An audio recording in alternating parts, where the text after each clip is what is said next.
The story begins. Settle yourself comfortably now and let the day's tensions drift away like morning mist over the Aegean Sea.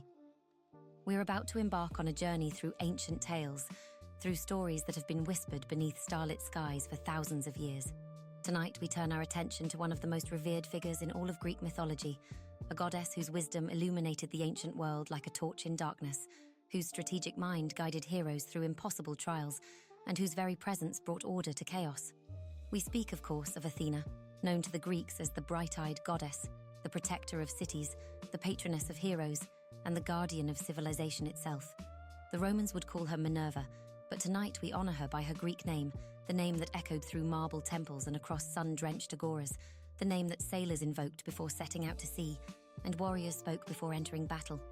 Imagine, if you will, standing on the rocky prominence of the Acropolis in Athens, that sacred hill that rises above the ancient city like a crown of stone. The evening air is warm, scented with wild thyme, and the salt breeze drifting up from the port of Piraeus. Behind you, the columns of the Parthenon glow golden in the setting sun, that magnificent temple dedicated to Athena Parthenos, Athena the Virgin. The marble seems to breathe in this gentle light, and you can almost sense the presence of the goddess herself, watching over her beloved city. But before we can understand Athena's deep connection to Athens, before we can explore her many gifts to humanity and her crucial role in the great tales of heroes, we must begin at the very beginning. And Athena's beginning is unlike any other in all of Greek mythology. It is a story that speaks of prophecy and fear, of transformation and cunning, and ultimately of a birth so extraordinary that the very heavens trembled at its occurrence. So breathe deeply now, and let your mind drift back through the centuries, back past the classical age of Pericles, past the heroic age of Achilles and Odysseus, back to the time when the Olympian gods were newly victorious over the Titans, when Zeus had only recently claimed his throne as king of all the gods. It is here, in this time of divine transition, that our story truly begins. The prophecy and the birth. In the early days of Zeus's reign, after the great war called the Titanomachy had ended, and the old order of Titans had been cast down into Tartarus, the king of the gods took as his first consort a Titaness named Metis. Now, Metis was no ordinary being, even among the immortals. Her very name meant wisdom or cunning intelligence in the Greek tongue, and she was renowned throughout the cosmos for her profound understanding and her clever counsel. Among all the children of Oceanus and Tethys, those 3,000 daughters known as the Oceanids, Metis stood out as the wisest, the most thoughtful, the most strategic in her thinking. The ancient poet Hesiod, in his great work The Theogony, tells us that Zeus made Metis his wife first, before all his other marriages. This was no mere romantic fancy on the part of the king of the gods.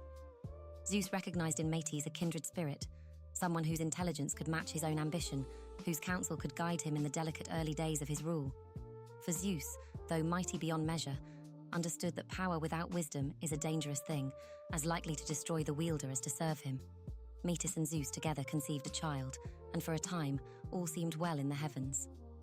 But then came whispers of a prophecy, dark words spoken by Gaia, the ancient earth herself, and by Uranos, the primal sky.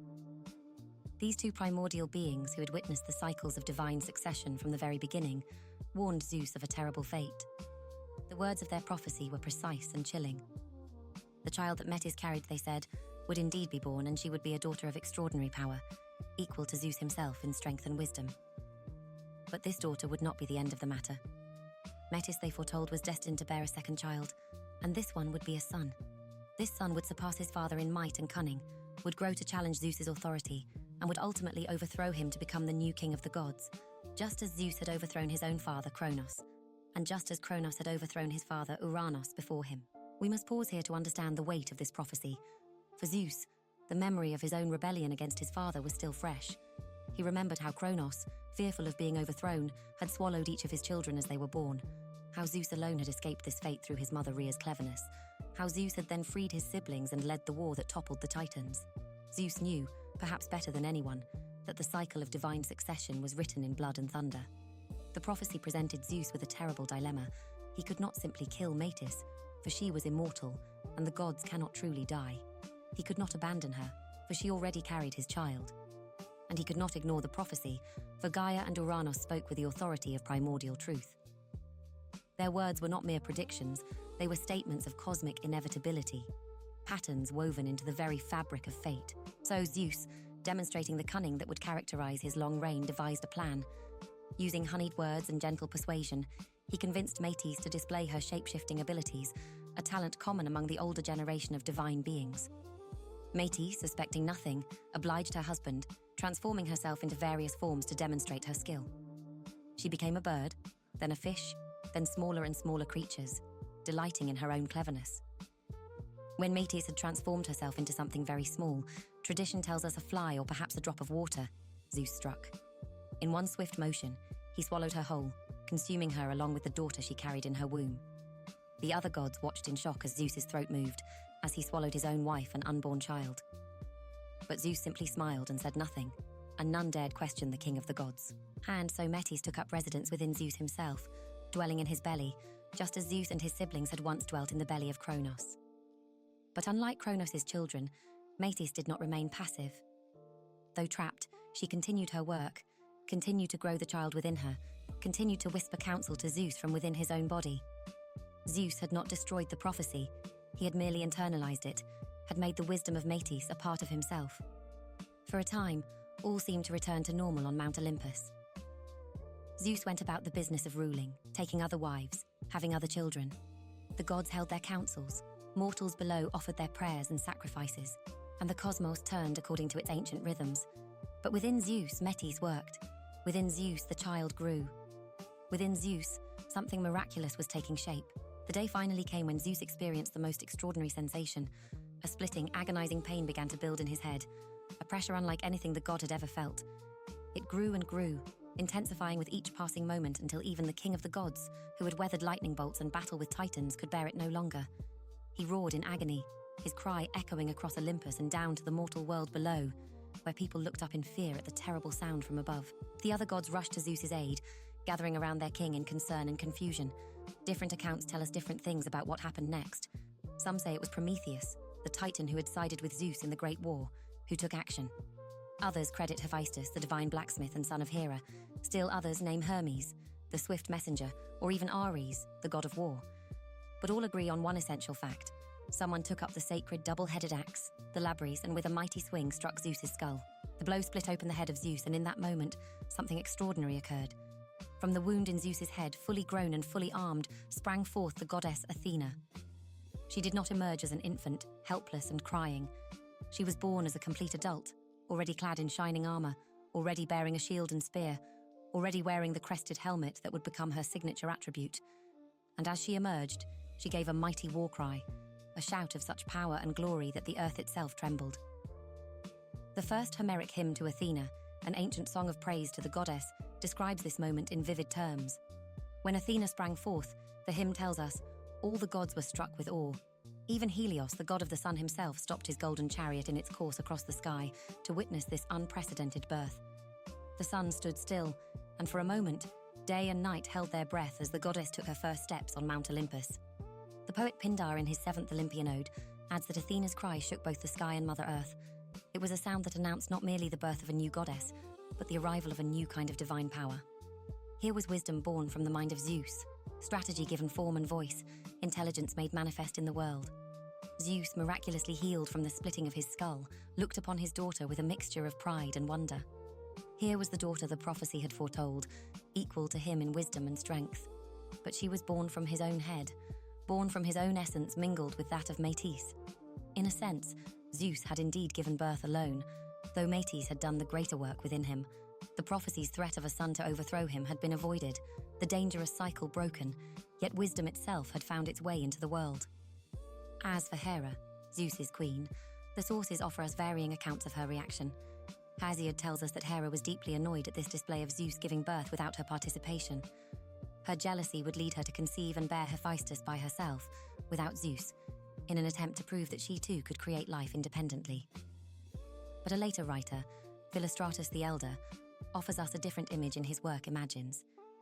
In his telling, Hera actually rejoiced at Athena's birth, welcoming the new goddess as though Athena were her own daughter, as though the goddess had emerged from Hera's own body rather than Zeus's head. Regardless of Hera's true feelings, one thing was certain. Athena had arrived.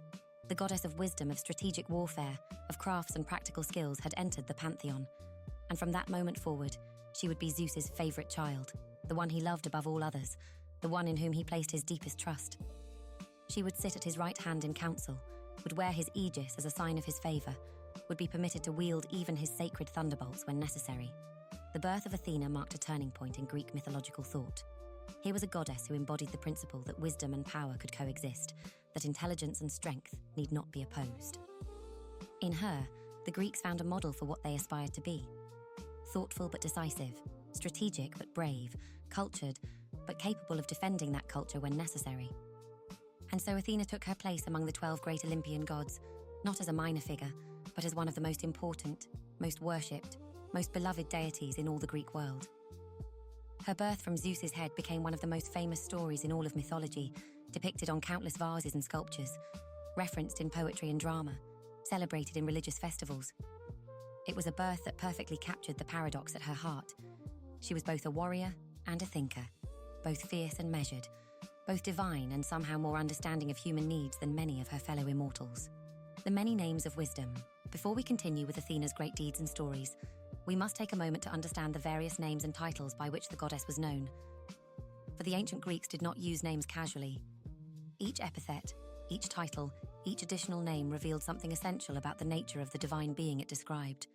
And Athena, perhaps more than any other Greek deity, collected names and epithets like a great tree collects leaves, each one speaking to a different aspect of her complex nature. The most common additional name for Athena was Pallas. She was called Pallas Athena so frequently that some ancient and modern people have wondered whether these were originally two separate goddesses whose cults merged over time. But the Greeks themselves offered several explanations for this title, each telling us something about how they understood their goddess. One tradition, preserved by the mythographer Apollodorus, claims that Pallas was a giant, one of the monstrous offspring of Gaia, who fought against the Olympian gods in the great battle called the Gigantomachy. In this account, Athena fought this giant in single combat, slew him, and then flayed his skin to use as part of her armor, taking his name as a trophy of her victory. This story emphasized Athena's martial prowess, her fearlessness in battle, her victory over chaotic forces. Another story, referenced by various ancient sources, tells us that Pallas was Athena's childhood friend, a girl with whom the young goddess trained in the arts of war. According to this tradition, Athena and Pallas would practice combat together, sparring with spears. During one such practice session as the two fought, Zeus became worried that his daughter might be injured. To distract Pallas, he shook his aegis, that great protective device bearing the face of Medusa. Pallas, startled by this terrifying sight, lost focus for just a moment. In that moment, Athena's spear struck true, and Pallas fell, mortally wounded. Athena, grief-stricken at the accidental killing of her dear companion, took the name Pallas as her own in memorial, a way of keeping her friend's memory alive forever. This story spoke to a different aspect of Athena's character, her loyalty, her capacity for grief, her understanding of loss despite her immortality. Our third explanation, offered by the philosopher Plato in his dialogue Cratylus, suggested that Pallas came from the Greek verb pallion, meaning to brandish or to wield. In this interpretation, Pallas Athena was Athena who brandishes, referring to her characteristic gesture of raising her spear and shaking her aegis to strike fear into her enemies. This was Athena the warrior, Athena the defender, Athena who protected through the credible threat of force. Yet another interpretation suggested that Pallas was related to the Greek word pallax, meaning virgin or maiden, making Pallas Athena simply the Virgin Athena, a title that connected to her other major epithet, Parthenos. And indeed, Parthenos, the Virgin, was one of Athena's most important titles. She was Athena Parthenos, the virgin goddess who never took a consort or bore children through normal means. This aspect of Athena was so central to how the Athenians understood their patron goddess that they named their greatest temple after it, the Temple Parthenon, literally the place of the Virgin, or the Virgin's Chamber. The famous chryselephantine statue of Athena Parthenos, crafted by the sculptor Phidias and housed in the Parthenon, became the most celebrated work of art in all of ancient Greece. Athena's virginity was not merely a matter of personal choice or divine preference. It represented, in Greek thought, a kind of completeness, a self-sufficiency that required no other. Athena was whole unto herself, needing neither husband nor child to define her worth or her power. In an ancient world where women's status was so often determined by their relationships to men, Athena stood as a powerful alternative, a female figure whose authority derived from herself alone. Yet, we must be careful not to impose modern understandings on ancient concepts. The virgin goddesses, Athena, Artemis, and Hestia, were not defined primarily by their sexual status, but by their independence, their freedom from the constraints that marriage and motherhood placed on both divine and mortal women. The Homeric hymn to Aphrodite specifically tells us that Aphrodite, the goddess of sexual desire, had no power over these three goddesses. They were immune to her influence, standing apart from the cycles of desire and reproduction that governed so much of both divine and human life. Another crucial epithet was Polius, from the Greek word polis meaning city. Athena Polius was Athena of the city, the protectress of urban civilization itself. Her temples were almost always located on the Acropolis, the high citadel of Greek cities. From this elevated position, she could watch over the streets and houses below, could protect the citizens from external threats, could ensure that law and order prevailed within the city walls. The title Polius spoke to something essential in Greek culture. The polis, the city-state, was the fundamental unit of Greek civilization. To be Greek was to be a citizen of a polis, to participate in its civic life, to defend it in war, to contribute to its prosperity and peace. Athena, as Polius, was the divine embodiment of everything the polis represented: order, law, justice, craftsmanship, education, and civic virtue. When Athenians called her Athena Polius, they were acknowledging her as the guardian of civilization itself, the goddess who made urban life possible. Closely related to Polius was the epithet Poliochos, protectress of the city, used particularly in Sparta, where Athena was honored alongside her brother Ares. This title emphasized the protective aspect of her role, her willingness to defend cities from enemies, her strategic military wisdom that kept citizens safe. When Athena took her role as a warrior, she was often called Promachos, she who fights in front or she who fights in the forefront of battle. Athena Promachos was the goddess leading soldiers into combat, standing at the front of the battle line where danger was greatest. A massive bronze statue of Athena Promachos once stood on the Acropolis of Athens, visible to ships approaching from the sea. This statue, created by Phidias, showed the goddess armed and ready, her spear and helmet gleaming in the sun, a silent promise to all who saw it that Athens stood ready to defend itself. But Athena was not merely a warrior. She was also the patron of skilled work and craftsmanship, particularly weaving. In this aspect, she was called ergane, from the Greek word ergon, meaning work or labor. Athena Ergane was the goddess who presided over the work of human hands, who taught mortals the arts of weaving, pottery, metalworking, and all manner of technical skills. The ancient Greeks understood that civilization required more than just military strength. It required the ability to create, to build, to craft the material goods that sustained human life. Athena Ergane represented this creative, productive aspect of civilization. The festival of the Chalcea, celebrated in Athens in the autumn, honored Athena Ergane alongside Hephaestus, the divine blacksmith. During this festival, craftspeople of all kinds, but especially weavers and metalworkers, would offer prayers and sacrifices to the goddess, seeking her blessing on their work for the coming year.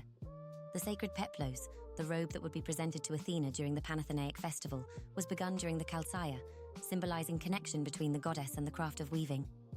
In Homer's great epics, the Iliad and the Odyssey, Athena is most frequently called Glaukopis, a beautiful and somewhat mysterious epithet. The word combines glaukos, meaning gleaming, silvery, and sometimes bluish-green or grey, with ops, meaning eye or face. Glaukopis is usually translated as bright-eyed, or with gleaming eyes, and it speaks to the piercing, intelligent gaze of the goddess, the way she seems to see through deception and into the truth of matters. Interestingly, the word for owl in Greek is glox, from the same root.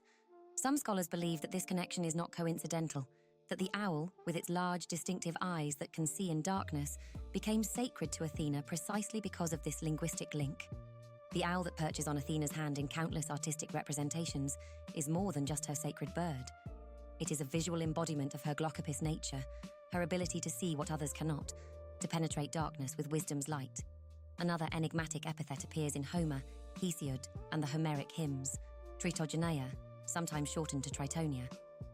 The meaning of this title has puzzled scholars for millennia. The most straightforward interpretation links it to birth near water. Some ancient sources claim that Athena was born near the river Triton in Boeotia, or near Lake Tritonis in Libya. In this reading, Tritogeneia would mean born at Triton, or born of Triton. Another interpretation suggests that the title might mean born from the head, with Trito being understood as a reference to the head or skull. This would make Tritogeneia a direct reference to her unique birth from Zeus's head, emphasizing the intellectual, cerebral nature of her origin.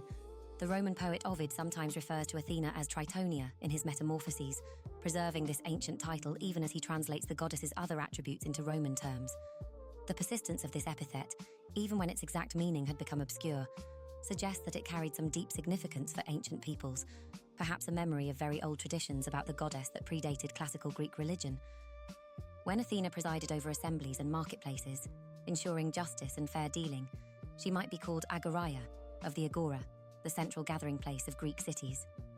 When she protected ships and harbours, she was Athena, the diver, or Sotera, the saviour. When she prevented plague and pestilence, she was Hygieia, the goddess of health, though this title was more commonly applied to Asclepius' daughter. The title Arrhea, of Ares, connected Athena to war in yet another way.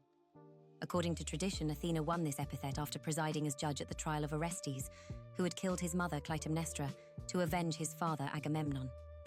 The trial took place on the Areopagus, the hill of Ares, and when the votes of the jury were equally divided, Athena cast the deciding vote favour of acquittal, establishing the precedent that a tied vote meant freedom for the accused. This story emphasized Athena's role in establishing justice and law, in creating the institutions that would allow civilized society to function. In various regions, Athena collected local epithets. At Lindos on Rhodes, she was called Lindia. At Sparta, she was Chalkioikos, of the Bronze House, referring to her temple there whose walls were decorated with bronze plaques. In Megara, she was worshipped as Athea, as we mentioned earlier. At Tegea in Arcadia, she was Aleia. Each of these local titles spoke to the goddess's widespread worship, to the way different communities claimed her as their own, while adding their own particular flavour to her cult. The sheer proliferation of epithets and titles speaks to something important about how the Greeks understood Athena. She was not a simple deity with a single function. She was complex, multifaceted, capable of operating in many different spheres. She could be simultaneously the fierce warrior and the skilled craftswoman, the protector of cities and the guide of heroes, the virgin goddess and the foster mother of Erichthonius. Each epithet revealed a different angle of her nature, like facets on a perfectly cut gem, each one catching the light in its own unique way. When poets and worshippers called upon Athena, they often strung together multiple epithets, creating a kind of litany that invoked all her aspects at once. Pallas Athena Glaucopis Promachos, a worshipper might say, calling upon the virgin goddess with bright eyes who fights in the forefront of battle. These chains of names were not mere poetry. They were a way of acknowledging the goddess in her full complexity, of recognizing that no single word, no single title could capture everything she was. In the quiet of this moment, as we contemplate these many names, we begin to understand why Athena held such a central place in Greek religious life. She represented not just one thing, but many things, not just one aspect of life, but multiple aspects, all woven together into a single divine presence.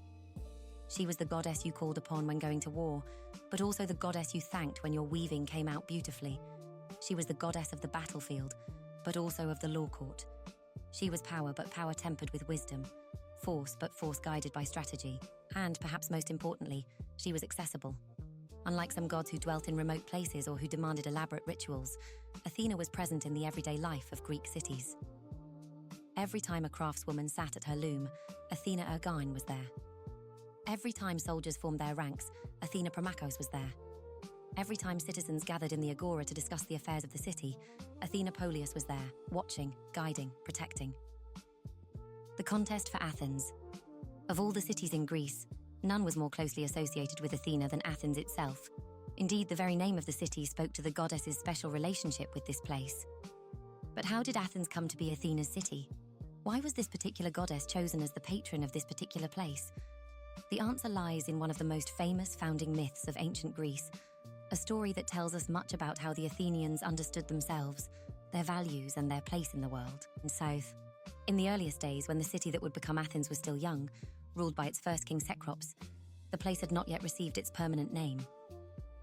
Cecrops himself was a unique figure, often depicted as born from the earth itself, with the upper body of a man and the lower body of a serpent. He was autochthonous, a term the Greeks used to describe those who were literally sprung from the soil of their homeland, making them truly native in the deepest possible sense. Under Cecrops' wise rule, the settlement on the rocky outcrop above the plain of Attica began to prosper. The location was ideal, easily defensible, with access to good farmland and not too far from the sea. Word of this promising new city reached Mount Olympus, and two powerful deities took notice: Poseidon, the mighty god of the sea, earthquakes and horses, and Athena, the goddess of wisdom and strategic warfare. Both gods desired to become the patron deity of this city, to have it named in their honor, to receive its prayers and sacrifices, to guide its destiny. The dispute between them grew heated. Poseidon, brother of Zeus and lord of all the waters, believed his claim was strong. Athena, favorite daughter of Zeus and guardian of civilization, believed her claim equally valid. Neither would yield to the other. Zeus, watching from on high, recognized that this conflict could escalate dangerously. Rather than simply impose a decision, which would leave one deity resentful and potentially hostile to the city's future, he proposed a contest. Each god would give a gift to the city, and King Cecrops, along with the citizens, would decide which gift was more valuable. The deity who gave the better gift would become the city's patron and give it their name. The gods agreed to these terms, and a date was set for the contest. All the Olympian gods gathered to witness this momentous decision. The citizens assembled as well, climbing up to the rocky height of what would later be called the Acropolis. The air hummed with anticipation as the two contestants took their positions. Poseidon went first. The great god of the sea raised his trident, that powerful three-pronged spear with which he could stir storms and calm waves. He drove it down into the rocky ground of the Acropolis with tremendous force. The earth cracked and split, and from that crack, water began to flow. A spring had been born, created by Poseidon's divine power right there on the high rock. The crowd gasped at this display of power. Water was precious in Greece, and a spring could mean the difference between prosperity and hardship. But as people approached to taste this miraculous water, they discovered a problem. The spring was filled with seawater, salty and undrinkable. It was connected somehow to Poseidon's ocean realm, bringing the sea itself up onto the rocky height. Different sources offer different interpretations of this gift. Some say that Poseidon meant to demonstrate the city's future as a naval power, that the saltwater spring symbolized Athens' destiny to rule the waves. Others suggest that Poseidon was offering protection for the city's ships, ensuring safe passage for its merchants and warriors. Still others portray the spring more practically, as a source of salt for preserving food, or as a port of sorts, a symbolic bringing of the sea to the city. But in the immediate moment, as King Cecrops and the citizens examined this spring, it seemed impressive in its power, but limited in its practical utility. Salt water, while connected to the vast wealth of the sea, could not be drunk. It could not water crops. The gift was magnificent, certainly, but perhaps not as immediately useful as one might hope. Then it was Athena's turn. The goddess approached with measured steps, her grey eyes thoughtful, her manner calm and deliberate where Poseidon's had been forceful and dramatic. She did not raise a weapon or call down power from the heavens. Instead, she knelt on the rocky ground and thrust her spear into the earth, creating a small hole. Into this hole, Athena planted an olive branch. At her touch, the branch immediately began to grow, its roots reaching deep into the rocky soil, its trunk thickening, its branches spreading. Within moments, a fully mature olive tree stood before the assembled crowd, its silver-green leaves rustling in the breeze, its branches already bearing the first precious olives. The people understood immediately what this gift represented. The olive tree was extraordinarily valuable to life in Greece. Its fruit could be eaten, providing nourishment. Its oil could be pressed out, serving countless purposes. Fuel for lamps, a cooking ingredient, a substance for cleaning and moisturizing skin, a base for perfumes and medicines. The wood of olive trees, though gnarled and twisted, was strong and useful for construction and tools. Even the leaves had uses, woven into wreaths to crown victors at athletic competitions and military heroes. More than these practical benefits, the olive tree symbolized something profound. It was a slow-growing tree, requiring years to reach full maturity and productivity. It represented patience, planning for the future, long-term thinking. An olive grove was an investment not just for the current generation, but for children and grandchildren to come. The olive tree spoke of peace and prosperity, of settled civilization rather than nomadic wandering, of cultivation and care rather than exploitation and violence. King Cecrops, that wise earthborn ruler, considered both gifts carefully. He saw the power in Poseidon's spring, the connection to the sea that it represented, but he also saw the daily usefulness of Athena's olive tree, the way it would bless the city, not with one dramatic moment, but with steady, ongoing prosperity. He consulted with the citizens, and some sources tell us that a vote was held, perhaps the first democratic decision in what would later become the birthplace of democracy. The decision went in Athena's favor. The olive tree was deemed the more valuable gift. Cecrops proclaimed Athena the patron goddess of the city, and it was decided that the city would bear her name. From that day forward, the settlement would be known as Athens, and the people who lived there would be Athenians, under the protection of the bright-eyed goddess. Poseidon, as you might imagine, did not take this defeat well. The sources differ on exactly what happened next, but all agree that the sea god's anger was formidable.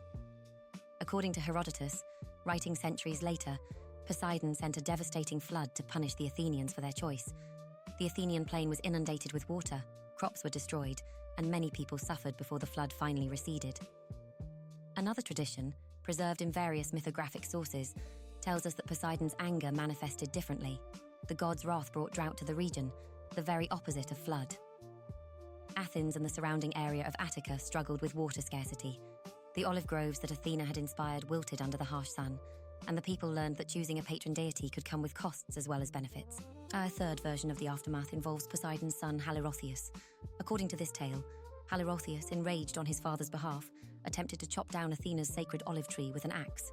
But as he swung the axe, his aim was thrown off, perhaps by Athena's intervention, and the blade struck him instead, killing him.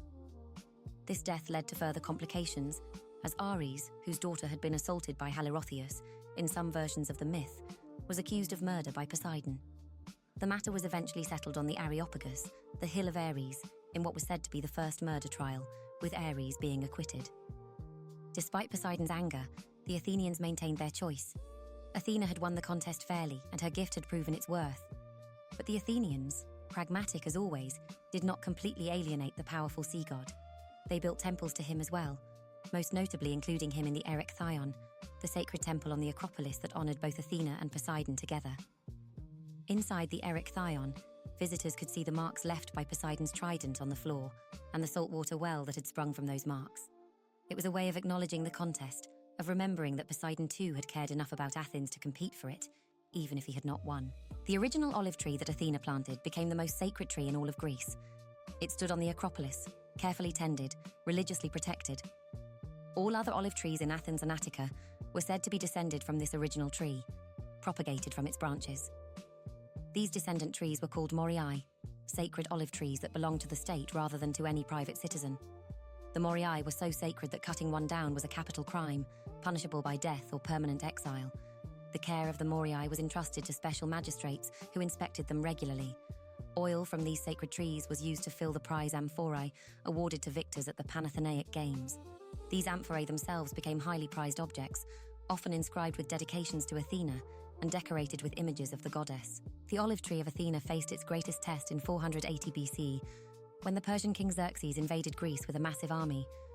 The Persians captured Athens and set the Acropolis on fire, destroying the temples and burning Athena's sacred olive tree to a charred stump. The Athenians, who had evacuated the city and watched from afar as their homes burned, were devastated not just by the destruction of their buildings, but by the seeming death of their most sacred symbol. But then, something miraculous occurred. According to the historian Herodotus, who records this event, on the very day after the fire, a shoot emerged from the burned trunk of the olive tree, growing to a height of 2 cubits, roughly 3 feet, in a single day. The Athenians who had remained to guard the sanctuary saw this new growth as a sign from Athena herself, a message that the goddess had not abandoned them, that Athens would recover and grow again, just as the olive tree had recovered and grown. This story of the olive tree's regeneration became a powerful symbol of Athenian resilience. After the Persian Wars, as Athens rebuilt and entered its golden age, the olive tree stood as a reminder that even the worst destruction could be overcome, that new growth could emerge from devastation. Whenever Athens faced crisis in later years, the olive tree on the Acropolis was there, a living link to Athena's original gift, a testament to the goddess's continuing protection. During World War II, when German forces occupied Athens, the olive tree was again threatened. But descendants of the original tree had been carefully propagated over the centuries, and when peace returned, the American School of Archaeology in Athens replanted the tree with a cutting that had been saved. The tradition continued, the connection maintained, the symbol preserved. To this day, an olive tree stands on the Acropolis, in the courtyard west of the Erechtheion, in roughly the same spot where tradition places Athena's original gift. Whether it is directly descended from that first tree through an unbroken chain of propagation, or whether it represents the spirit of that original gift in a new form, it stands as a reminder of the contest between Athena and Poseidon, of the choice made by Cecrops and the early Athenians, of the value of wisdom over brute force, of careful planning over immediate display. The olive tree, with its slow growth and long-term benefits, perfectly symbolized Athens itself, a city that would become known not for military conquest alone, but for philosophy, drama, art, and democratic governance. The choice of Athena as patron set the character of Athens, suggested the values the city would hold dear: intelligence, strategic thinking, skill in crafts, and the kind of wisdom that plans not just for today, but for generations to come. Symbols of the goddess. To understand Athena fully, we must look not only at her stories and her epithets, but also at the symbols associated with her, the objects and creatures that ancient artists used to depict her, that worshippers included in her temples, that poets referenced when singing her praises. Each of these symbols reveals something important about the goddess's nature, each one a window into how the ancient Greeks understood this complex deity. The owl stands perhaps as Athena's most recognizable symbol. The little owl, Athena noctua in modern scientific classification, was sacred to the goddess and appeared so frequently in images of her that ancient Athenian silver coins came to be known simply as little owls, because they bore the image of an owl on one side and the goddess's helmeted head on the other. Why the owl? The connection seems to have multiple layers. First, there is the linguistic link we mentioned earlier between glaucos, the Greek word for owl, and glaukopis, Athena's Homeric epithet meaning bright-eyed. The owl's large, distinctive eyes, capable of seeing in near total darkness, mirror the goddess's ability to perceive what others cannot, to see through deception, to find wisdom even in obscurity. Second, the owl is a nocturnal creature, active when other birds sleep. This suggested a kind of vigilance, a watchfulness that never ceased, much like a guardian of the city must always be alert. The owl sees in darkness, and wisdom too must illuminate the dark places, must bring understanding where ignorance has reigned. Third, the owl's hunting strategy involves stillness and patience. An owl will wait motionlessly for exactly the right moment to strike, then act with sudden, precise lethality. This mirrors the strategic aspect of Athena's nature, the way true wisdom involves knowing not just what to do, but when to do it, the importance of timing and preparation over mere action. In artistic depictions, Athena is often shown with an owl perched on her hand, on her shoulder, or sitting beside her.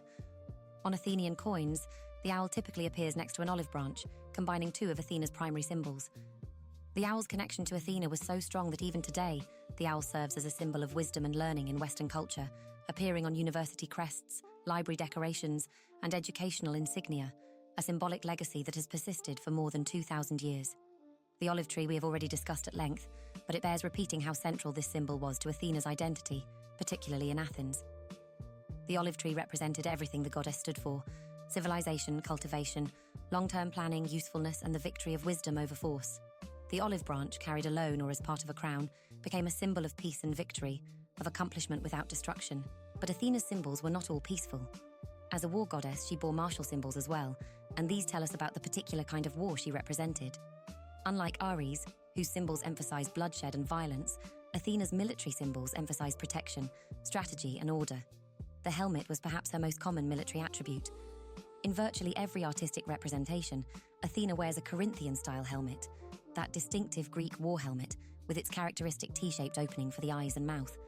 But significantly, Athena's helmet is almost always pushed back on her head, leaving her face visible. This detail is important. It suggests that even in her warrior aspect, Athena is not a faceless force of destruction, but a personable deity, one whose beauty and wisdom are visible even in war.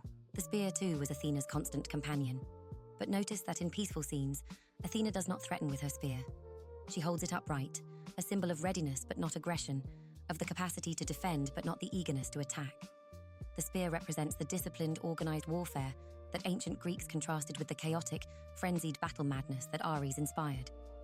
The shield completed Athena's military equipment, and this shield, called the aegis, deserves particular attention because it carries its own complex symbolism. The word aegis originally meant goatskin, and early traditions suggested that the aegis was the skin of the goat Amalthea, who nursed the infant Zeus.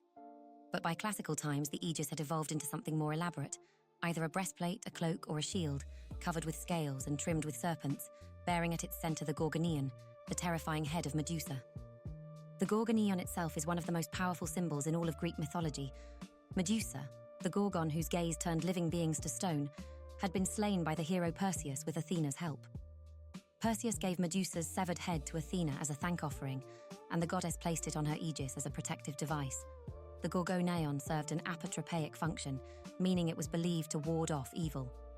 Its terrifying face, with its bulging eyes, protruding tongue, and crown of living serpents, was meant to frighten enemies, to literally petrify them with fear. But the Gorgonion on Athena's aegis represented more than just a scary face to frighten opponents. It symbolized the transformation of something monstrous into something protective, the harnessing of chaos for the purposes of order. Medusa herself had once been a beautiful maiden, transformed into a monster, and now her image served to protect rather than to threaten. This mirrors Athena's own role as a transformer, as one who takes raw materials and shapes them into something useful, whether those materials are wool to be woven, bronze to be forged, or the violent impulses of war to be channeled into strategic defense. The serpents that appear on the aegis and often at Athena's feet, or on the fringes of her clothing, carry their own symbolism. Snakes in Greek thought represented many things: regeneration and rebirth because of their ability to shed their skins, connection to the earth and chthonic powers, wisdom and healing. The serpents on Athena's aegis link her to these ancient earth-based powers, while also emphasizing the protective nature of her symbols. One particular serpent played a special role in Athenian cult. In the Erechtheion, the sacred temple on the Acropolis, a serpent was said to dwell in a crevice, guardian of the sanctuary. This serpent was identified with Erichthonius, the earthborn king of Athens whom Athena had raised, and was believed to be a manifestation of his protective spirit. Every month, the priestesses would leave a honey cake offering for this serpent. According to Herodotus, on the eve of the Persian invasion in 480 BCE, the serpent refused the honey cake, and this was interpreted as a sign that Athena herself had abandoned the city, prompting the final evacuation of Athens. Athena's clothing, too, carried symbolic weight. She typically wore a long chiton, a flowing robe that marked her as a respectable Greek woman despite her warrior attributes. When depicted at work on domestic crafts, she might hold a spindle and distaff, the tools of weaving. This combination of military and domestic attributes of warfare and weaving is uniquely Athena's. She represents both spheres of Greek life, both the public world of war and politics traditionally reserved for men, and the private world of household crafts traditionally associated with women. Sometimes Athena is depicted with another figure, a small winged woman standing in her hand or on her shoulder. This is Nike, victory personified. The connection between Athena and Nike was so close that they were sometimes merged into a single deity, Athena Nike, who had her own small temple on the Acropolis. This temple, perched on a bastion overlooking the entrance to the sacred precinct, emphasized Athena's role in bringing victory, particularly strategic victory, the kind of triumph that comes through careful planning rather than mere force. In some representations, particularly vase paintings, Athena appears with another creature entirely, the chariot. Though not as common as the owl or the olive tree, the chariot associated Athena with civilization and technology, with the harnessing of animals for human purposes. In one tradition, Erichthonius, Athena's foster child, invented the chariot to compensate for his disability, and Athena supported and blessed this innovation. This connection to technological advancement, to the creation of tools that extend human capability, fits perfectly with Athena's role as Ergane, the worker, the patron of crafts. All of these symbols work together to create a complex image of the goddess. The owl and the olive tree spoke to wisdom and peace. The helmet, spear, and shield spoke to war and protection. The serpents and the gorgonian spoke to transformation and the harnessing of primal powers. The chiton and the weaving tools spoke to civilization and domestic crafts. No single symbol captured Athena completely, but taken together, they painted a picture of a goddess who operated across multiple domains, who could be simultaneously martial and domestic, terrifying and beautiful, fiercely protective and gently nurturing. For worshippers and artists, these symbols provided a visual vocabulary for depicting and thinking about Athena. You could recognize her instantly in art by the combination of helmet, spear, and owl. You could invoke specific aspects of her nature by emphasizing different symbols. The olive tree if you sought her blessing on agriculture or peace negotiations. The aegis if you sought protection. Nike if you sought victory. The spindle if you sought help with weaving. Modern people sometimes see these ancient symbols and think of them as merely decorative, as simple artistic choices. But for the Greeks, symbols were deeply meaningful, were ways of accessing and understanding divine power. When an Athenian looked at a coin bearing an owl and saw Athena's presence there, when a soldier going into battle touched an amulet bearing the gorgonian and felt Athena's protection, when a weaver working at her loom glanced at a small statue of Athena holding a distaff and felt the goddess's guidance, these were real experiences of divine presence mediated through symbolic forms. And so the symbols remain even now, millennia after the last offerings were made in Athena's temples. The owl still suggests wisdom, the olive branch still symbolizes peace, the fierce face of the Gorgon still appears in art and architecture, warding off evil. The symbols have outlived the specific religious context that created them, have become part of the broader visual language of Western culture, a testament to the enduring power of the goddess they originally represented.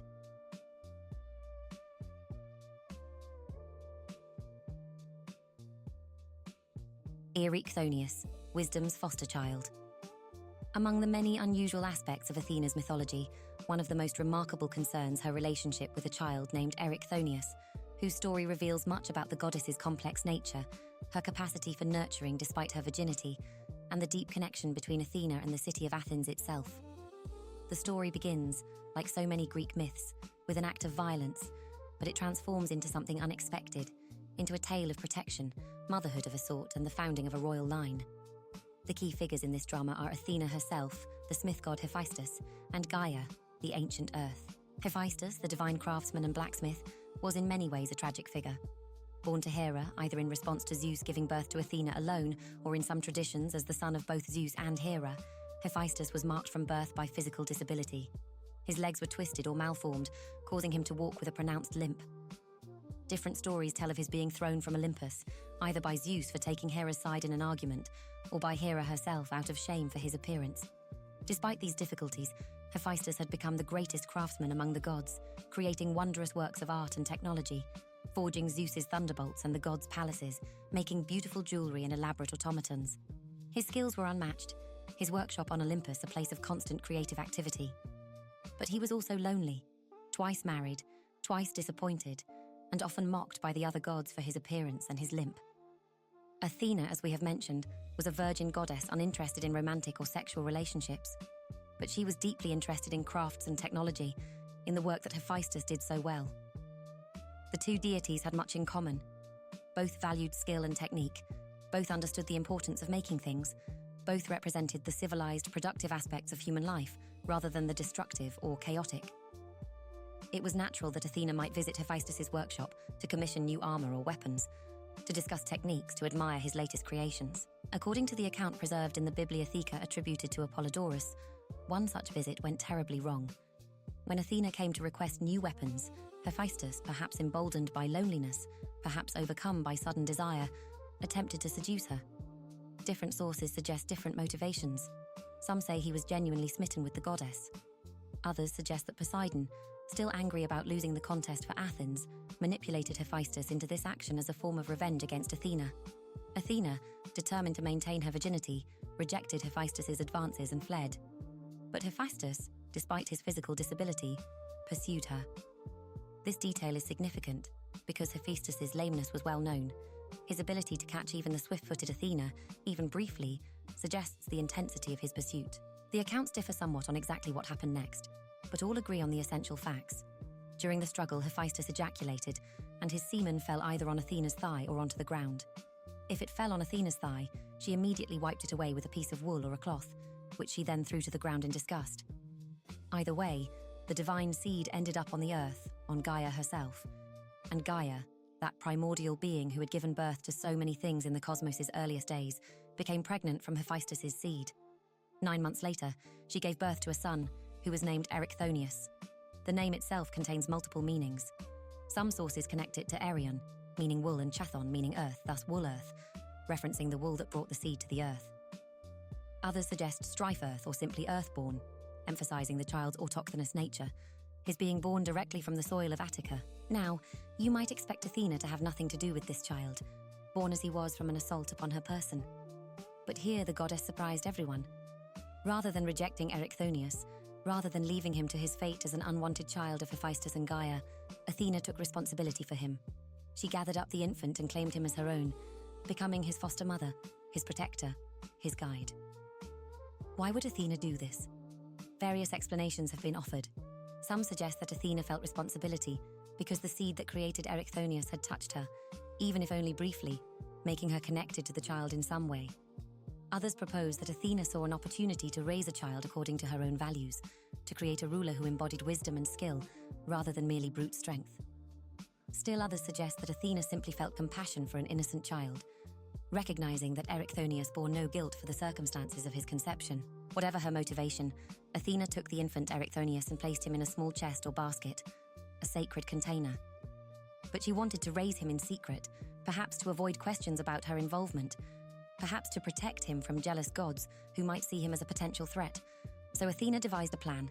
She would entrust the chest containing Erichthonius to others, with strict instructions not to look inside.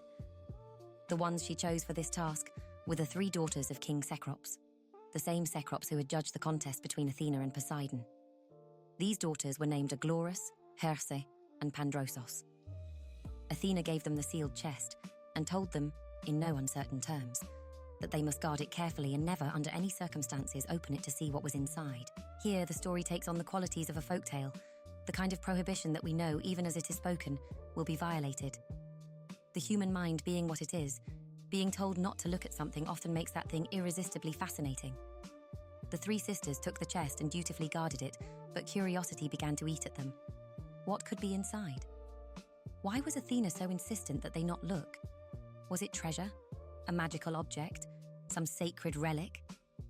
The questions grew and multiplied until, despite their promise to the goddess, despite knowing that disobedience to a divine command could bring terrible consequences, Aglaurus and Herse decided to look inside the chest. Only Pandrosos, the youngest of the three, resisted temptation. She refused to break her oath to Athena, refused to violate the goddess's trust. But her sisters, overcome with curiosity, opened the chest. What they saw inside varied depending on which source you consult. Some accounts say they saw a baby with the lower body of a serpent instead of legs, his human half joined to a snake's coiling tail. Others say they saw a perfectly normal-looking baby but with a large serpent coiled protectively around him. Still others suggest they saw multiple serpents, or that the baby himself could transform into serpent form. Whatever the exact nature of what they saw, the sight drove Aglaurus and Herse mad. Athena, learning of their disobedience, inflicted madness upon them as punishment for breaking their oath. In their insanity, the two sisters threw themselves from the steep cliffs of the Acropolis, dying on the rocks below. Only Pandrosos, who had kept her promise, was spared. This story of the daughters of Cecrops and the chest containing Erycthonius became deeply embedded in Athenian religious practice. An annual festival called the Araphoria reenacted parts of this myth. Two young girls called Araphoroi would live on the Acropolis for a year, performing various duties in Athena's service. On a specific night, they would be given covered baskets containing sacred objects whose nature they were not permitted to see. They would carry these baskets down a secret path through the Acropolis walls to a sanctuary below, where they would exchange the baskets for other covered baskets, which they would bring back up. The Araphoroi, like Pandrosos, were expected to obey without looking to maintain sacred secrecy. As for Erycthonius, once Athena reclaimed him from the disastrous guardianship of Cecrops' daughters, she raised him herself. Some sources say she nursed him with her own divine essence, though how a virgin goddess accomplished this remained mysterious. More commonly, the sources tell us that Athena kept Erycthonius with her in her temple, educating him, teaching him all manner of skills and wisdom. The serpent form of Erycthonius, or his association with serpents, connected him to the earth itself, emphasized his status as truly autochthonous, born from the soil of Athens.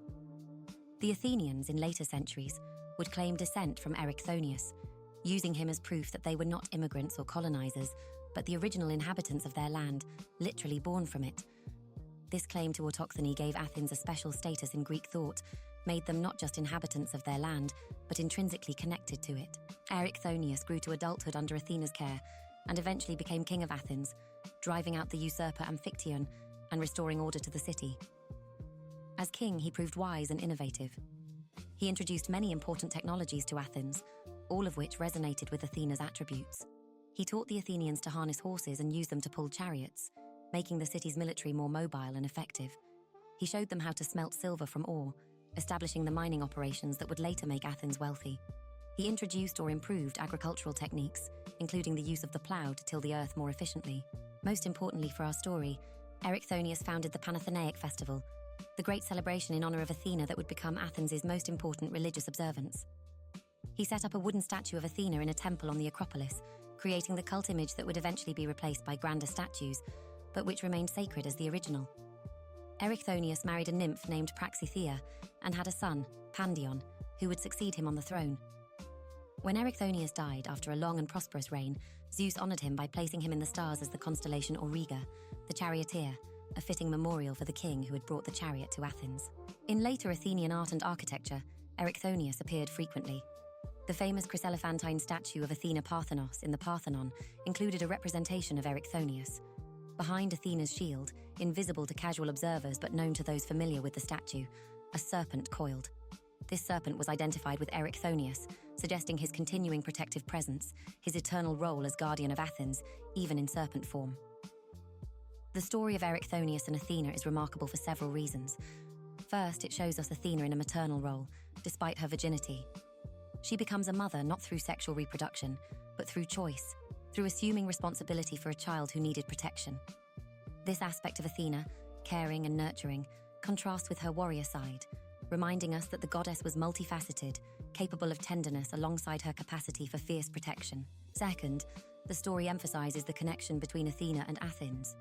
By raising the city's future king, by educating him in wisdom and skills, Athena directly shaped Athens' destiny. Erichthonius, born from the earth of Athens and raised by its patron goddess, embodied the union of place and divine protection, of land and wisdom. Third, the tale highlights Athena's association with serpents, creatures of the earth and of transformation. The serpent form of Erichthonius connected him to chthonic powers, to the underworld, to the deep places of the earth. Yet this serpent was not threatening or monstrous when associated with Athena. It was protective, wise, a guardian rather than a danger. Finally, the story of the daughters of Cecrops and their fatal curiosity served as a cautionary tale about the importance of obedience to divine commands, about respecting boundaries, about the dangers of profane curiosity that seeks to uncover what should remain hidden. The myth taught that some knowledge is dangerous, that some mysteries are meant to remain mysterious, that wisdom includes knowing when not to look. Athena and the heroes, Perseus, Heracles, and others. One of Athena's most important roles in Greek mythology was as the patron and helper of heroes. Time and again, when mortals undertook great quests or faced terrible dangers, Athena appeared to offer guidance, provide magical aid, or simply encourage them at crucial moments. Unlike some gods who helped heroes to serve their own agendas, Athena seemed to genuinely care about heroic endeavor, about mortals striving to overcome challenges, about the triumph of skill and courage over chaos and monstrosity. Let us begin with Perseus, whose quest to slay the Gorgon Medusa stands as one of the great heroic tales of Greek mythology. Perseus was the son of Zeus and the mortal woman Danae, born under unusual circumstances and raised in exile. When King Polydectes of Seriphos desired Danae and wished to remove Perseus as an obstacle, he challenged the young hero to an impossible task: bring back the head of Medusa, the only mortal among the 3 Gorgon sisters. The Gorgons were terrible beings, women transformed into monsters with bronze hands, golden wings, and serpents for hair. Their faces were so hideous, their gaze so powerful, that anyone who looked directly at them was instantly turned to stone.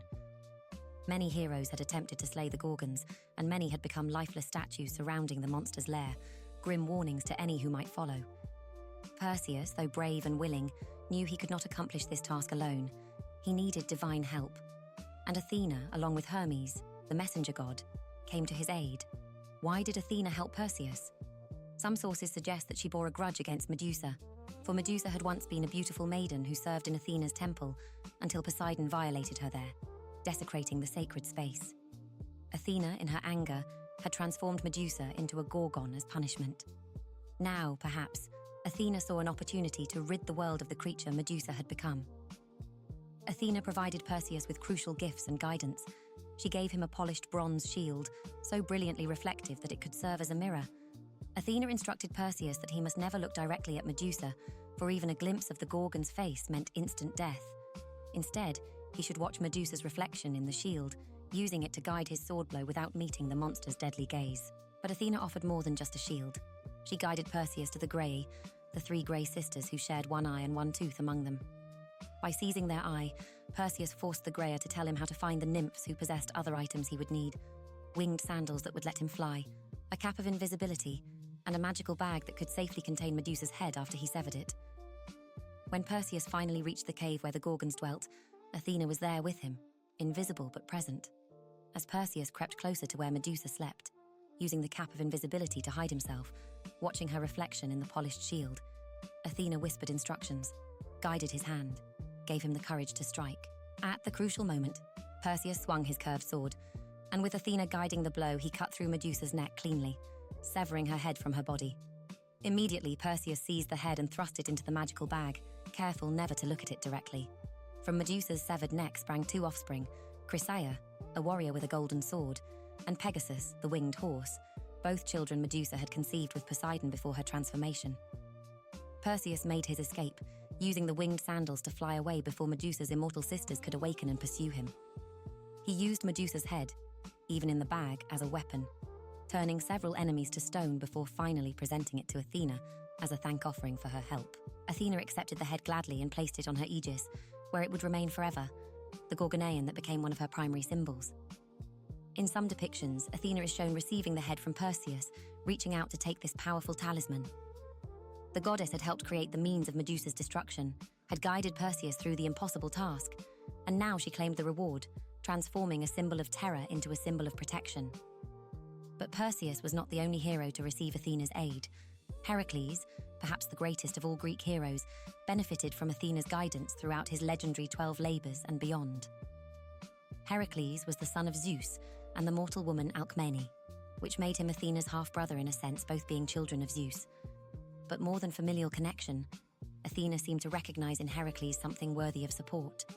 Tremendous strength, tempered with endurance, courage combined with perseverance. The 12 labors of Heracles, those impossible tasks set for him by King Eurystheus as punishment and purification after Heracles had killed his own wife and children in a fit of madness sent by Hera, tested every aspect of the hero's nature. Athena appeared at crucial moments to offer aid, advice, or encouragement.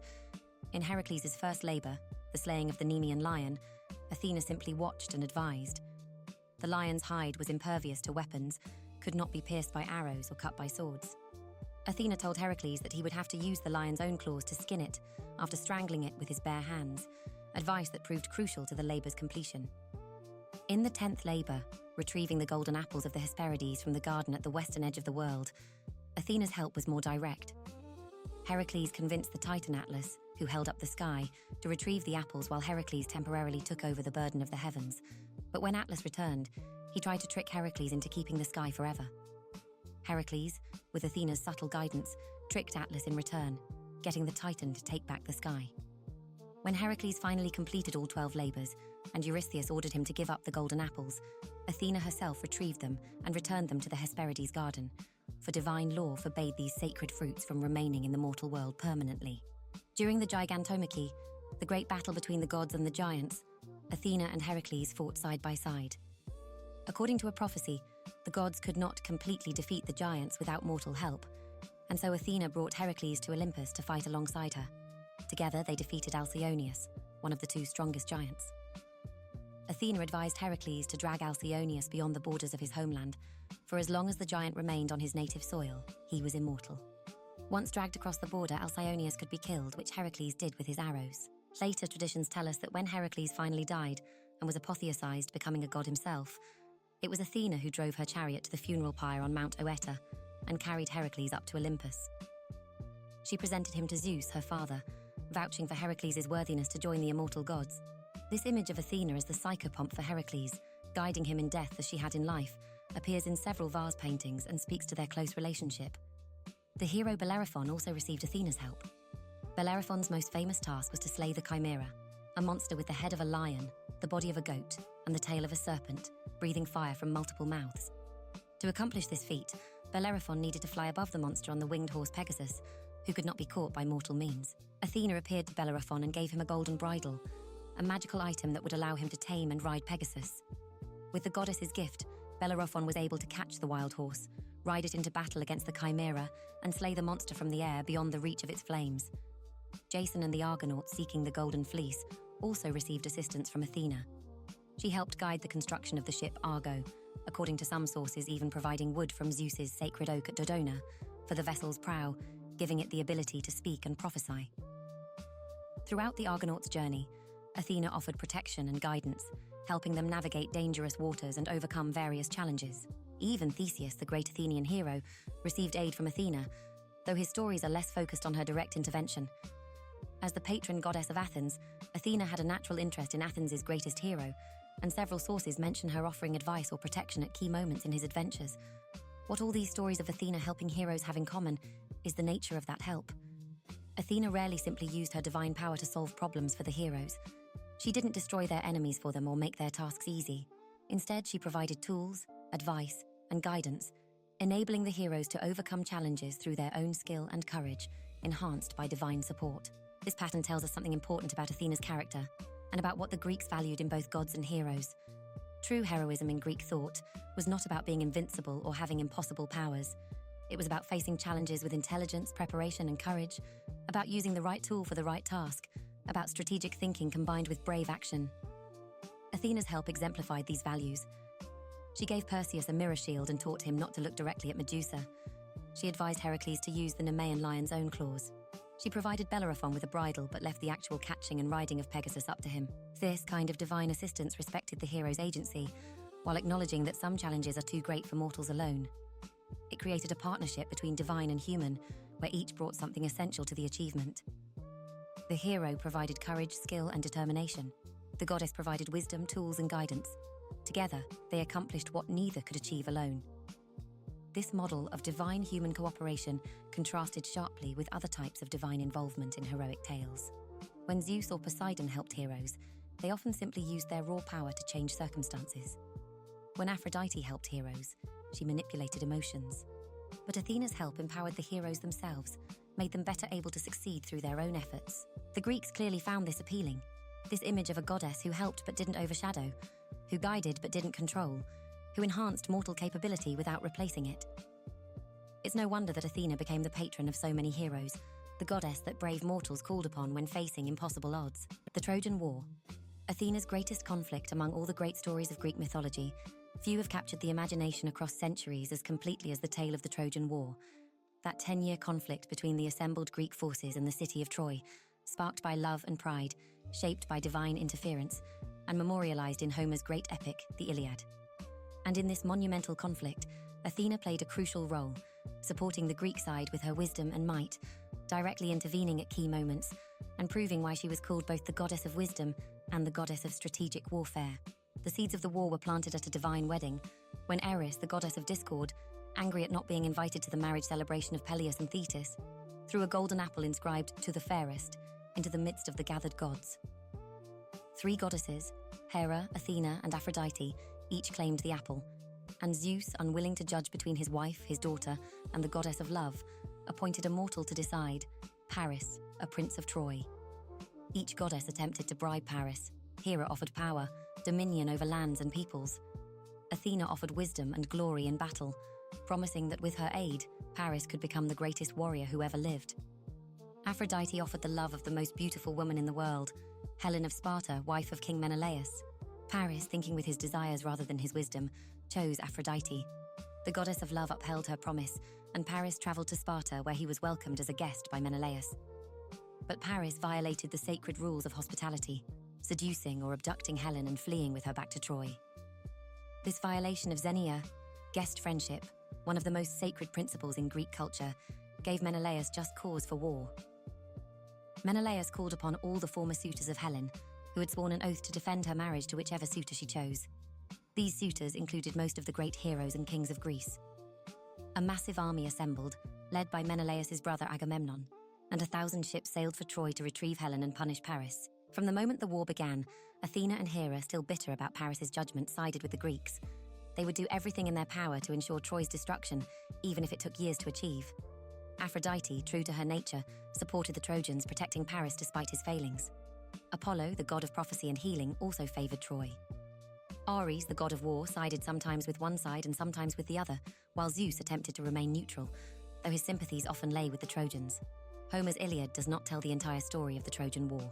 It focuses on a brief period in the war's 9th and 10th years, sparked by a quarrel between Agamemnon and Achilles, the greatest of the Greek warriors. But throughout the Iliad, Athena appears repeatedly, always supporting the Greek cause, always using her wisdom to counter the brute force that other gods might employ. In Book 4 of the Iliad, after a temporary truce has been called, Athena descends to the battlefield in disguise and manipulates Pandarus, a Trojan archer, into breaking the truce by shooting an arrow at Menelaus. The arrow strikes Menelaus but does little damage thanks to the armor protecting him, but the violation of the truce gives the Greeks justification to resume fighting with renewed fury.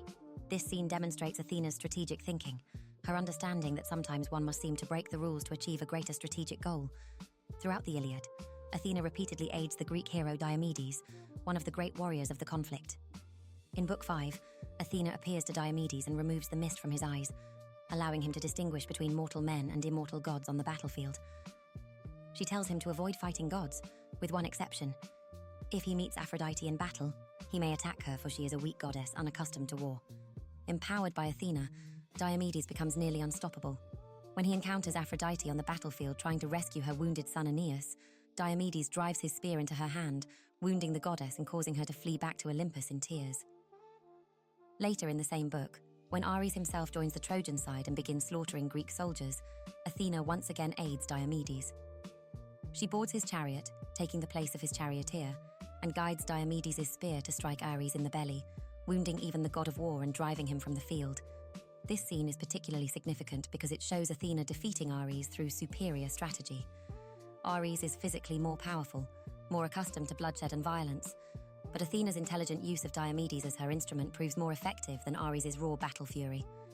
Athena also frequently intervenes to protect Menelaus, whose cause started the war.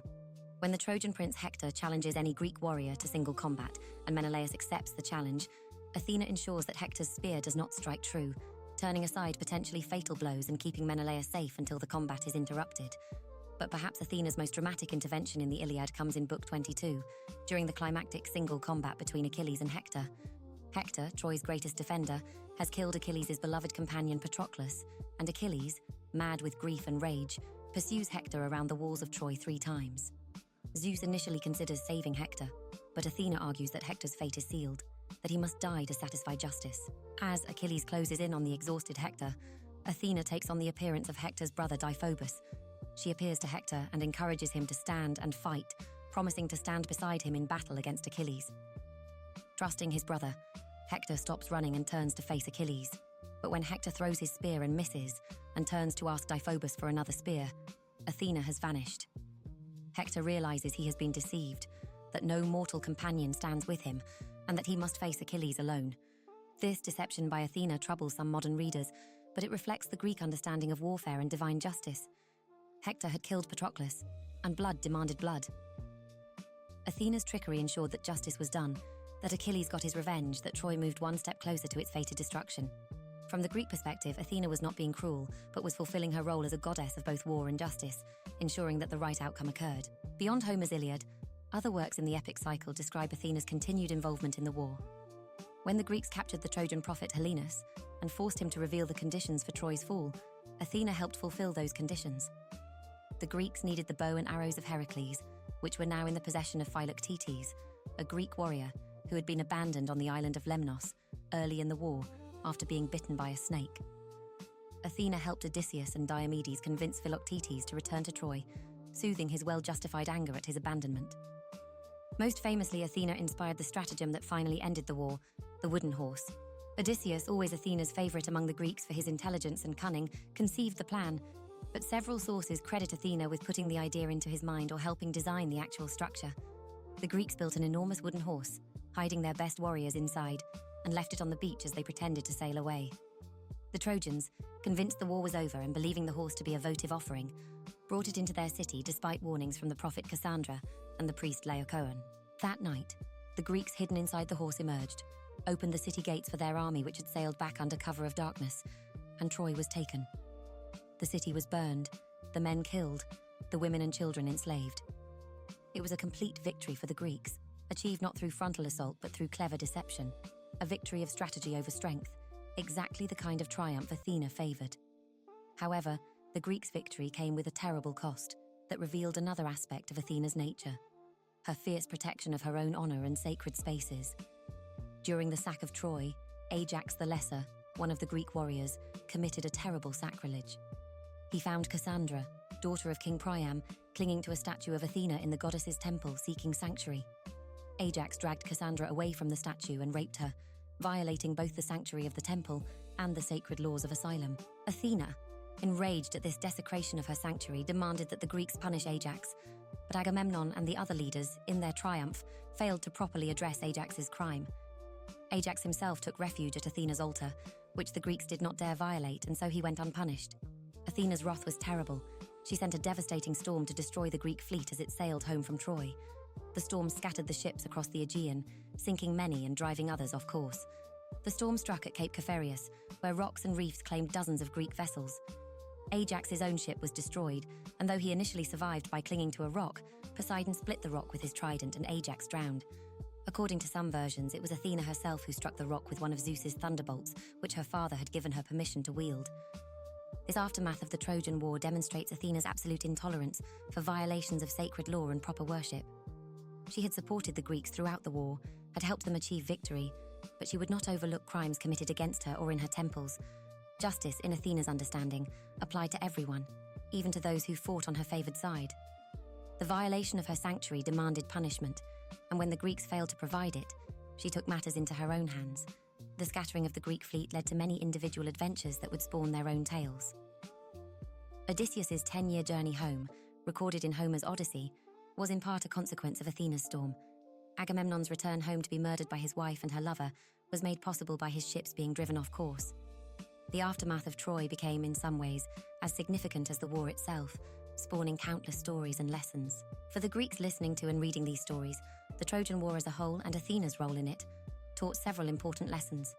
First, it demonstrated that intelligence and strategy were as important as physical courage in warfare. The wooden horse, not the strength of Achilles or Ajax, finally took Troy. Second, it showed that even in war, certain sacred laws must be observed. Ajax's violation of sanctuary brought divine wrath that overshadowed even the Greeks' victory. Third, it proved that Athena, though she favored the Greeks, did not favor them blindly. She punished Greek wrongdoing as harshly as she rewarded Greek excellence. The Trojan War became the defining moment of the Greek heroic age, and Athena's role in it cemented her position as one of the most important Olympian deities. She was not just a goddess to worship in peacetime, but a goddess to call upon in the direst of circumstances, when cities faced destruction and heroes faced impossible odds. The Odyssey, guiding the cunning hero. If the Iliad shows us Athena as a goddess of war, strategic thinking applied to battle, the Odyssey reveals another aspect of her nature. Her role as a patient guide, a divine mentor who helps a hero navigate not through physical dangers alone, but through the complex challenges of returning home, reclaiming his place, and restoring order after long chaos. Odysseus, king of Ithaca, was Athena's favorite among all the Greek heroes. Of all the warriors who fought at Troy, none matched Odysseus for cunning intelligence, for the quick wit and clever planning that the Greeks called metis, the very quality embodied by Athena's mother. Odysseus was not the strongest warrior. That distinction belonged to Ajax or Heracles. He was not the swiftest. That was Achilles. He was not the best archer. Many surpassed him in that skill. But Odysseus's mind was sharper than any weapon. His ability to devise stratagems and adapt to circumstances was unmatched, and these were qualities that Athena prized above all others. Homer's Odyssey tells the story of Odysseus's 10-year journey home from Troy, a journey that should have taken weeks but instead stretched out across a decade, filled with divine interference, mortal temptation, and natural dangers. Throughout this journey, Athena watches, guides, and when necessary intervenes to help her favorite hero. At the very beginning of the Odyssey, we learn that Odysseus has been trapped for 7 years on the island of the nymph Calypso, who holds him there as her lover, preventing his return home. Meanwhile, in Ithaca, Odysseus's wife Penelope is besieged by suitors who assume Odysseus is dead and pressure her to remarry. These suitors consume Odysseus's wealth, abuse his hospitality, and plot to kill his son Telemachus. The Odyssey opens with Athena pleading Odysseus's case before Zeus and the assembled gods. Poseidon, still angry at Odysseus for blinding his son Polyphemus the Cyclops, opposes Odysseus's return, but Poseidon is temporarily absent from Olympus, visiting distant lands. Taking advantage of Poseidon's absence, Athena argues that Odysseus has suffered enough, that his intelligence and piety deserve reward, not endless punishment. Zeus agrees, and Athena is given permission to help Odysseus finally reach home. But Athena's help begins not with Odysseus himself, but with his son Telemachus. The goddess descends to Ithaca in disguise, taking the form of Mentes, an old family friend, and appears to Telemachus.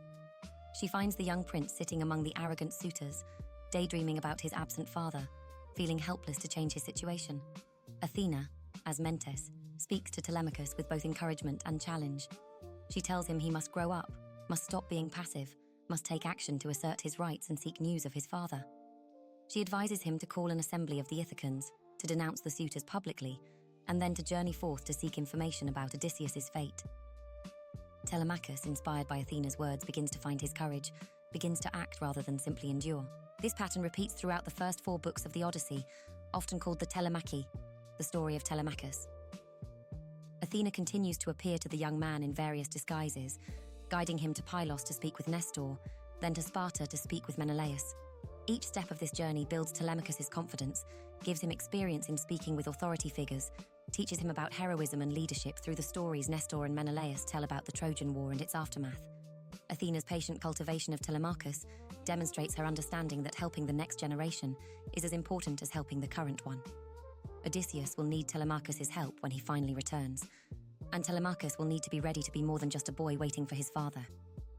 By sending Telemachus on this journey, Athena ensures that father and son will be prepared to work together to reclaim Odysseus's kingdom. Meanwhile, Athena arranges for Odysseus' release from Calypso's island. Hermes delivers Zeus's command, and Calypso, though heartbroken, must let Odysseus go. Odysseus builds a raft and sets sail, but Poseidon, returning from his travels, discovers what has happened.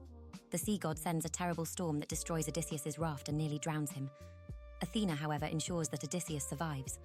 She calms the worst of the storm's fury and guides Odysseus to shore on the island of the Phaeacians, a civilized and prosperous people who will eventually provide Odysseus with ships to carry him the final distance to Ithaca.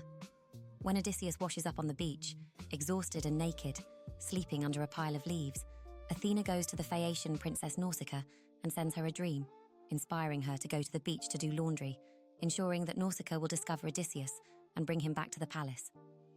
At the Phaeacian court, Odysseus tells the story of his adventures: the Lotus Eaters who made men forget their homes, the Cyclops Polyphemus whom Odysseus blinded, the witch Circe who transformed men into pigs, the journey to the underworld to consult the prophet Tiresias, the deadly sirens whose song lured sailors to their deaths, the passage between Scylla and Charybdis, the cattle of the sun god which Odysseus' men foolishly slaughtered, bringing destruction upon themselves.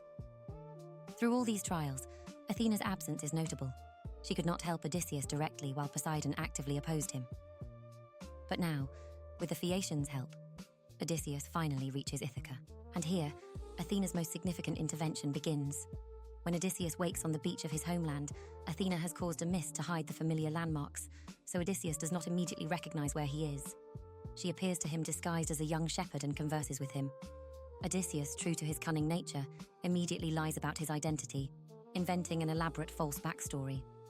Athena smiles at this, pleased by Odysseus' careful nature, his unwillingness to trust even a seemingly harmless stranger. Then Athena reveals herself, and the goddess and the hero have a conversation that reveals their unique relationship. Athena explains that she has always watched over Odysseus, even when she could not directly intervene.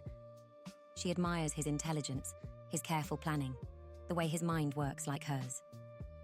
Odysseus, in turn, expresses his gratitude but also his caution, noting that gods can be fickle and that he needs to know what situation he faces at home before celebrating his return.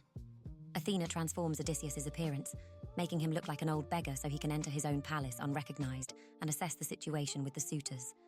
She tells him where to find his loyal swineherd Eumaeus, and she arranges for Telemachus to return from Sparta, so father and son can be reunited and plan their revenge together.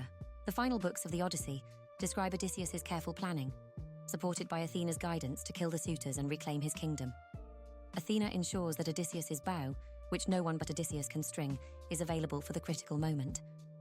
When Odysseus and Telemachus fight the suitors, Athena perches in the rafters in the form of a swallow, watching the battle. She deflects arrows and spears that might kill Odysseus or Telemachus, but she does not simply destroy the suitors herself. She lets Odysseus earn his victory through his own skill and courage, providing just enough help to ensure success without robbing the hero of his agency. After the suitors are dead and Odysseus is reunited with Penelope, one final challenge remains. The families of the dead suitors, enraged at the slaughter, march on Odysseus' house seeking revenge. A battle seems imminent, one that could devastate Ithaca. But Athena, in the form of Mentor, an old friend of Odysseus, appears and brokers peace. With Zeus's backing, she demands that both sides lay down their arms, that the cycle of vengeance end, that Odysseus resume his rightful place as king under terms of peace and reconciliation. The Odyssey ends with Athena establishing peace and order in Ithaca, her intervention transforming what could have been ongoing bloodshed into a new beginning. This ending emphasizes Athena's role not just as a goddess of war, but as a goddess of civilization, of the wise ordering of society, of knowing when to fight and when to make peace. Odysseus' story, and Athena's role in it, offered the Greeks a different model of heroism than the Iliad's tale of Achilles. Odysseus was not invincible in battle, not driven by straightforward rage or simple honor. He was adaptable, intelligent, willing to use deception and disguise, patient enough to wait for the right moment to act. These were qualities that translated more readily to everyday life than Achilles' battlefield supremacy. And Athena's support of these qualities validated them, suggested that cunning intelligence was as heroic as physical courage. The relationship between Athena and Odysseus also gave the Greeks a model for how humans might relate to the divine. Unlike many divine mortal relationships in Greek myth, which involve sexuality, violence, or simple commands from on high, Athena and Odysseus' relationship resembles a mentorship, even a friendship between kindred spirits. They respect each other, appreciate each other's intelligence, and work together toward shared goals. This suggested that the gods were not completely alien, not entirely incomprehensible, but could recognize and value the same qualities in humans that humans valued in themselves. Arachne, the price of hubris. Among the many myths involving Athena, none has captured the imagination quite as completely as the story of Arachne, the mortal weaver who dared to challenge the goddess to a contest. This tale, preserved most fully by the Roman poet Ovid in his Metamorphoses, speaks to themes of pride and punishment, of artistic excellence and divine jealousy, and offers one of the most vivid examples of transformation myth in all of classical literature. Arachne was a young woman from the region of Lydia in Asia Minor, daughter of Idmon, a dyer famous for his purple fabrics. She had no royal blood, no divine ancestry, no special claim to fame beyond one extraordinary gift. She was the most skilled weaver who had ever lived. From childhood, Arachne had shown remarkable talent at the loom, and as she grew, her skill developed to such a degree that people would travel from distant lands just to watch her work.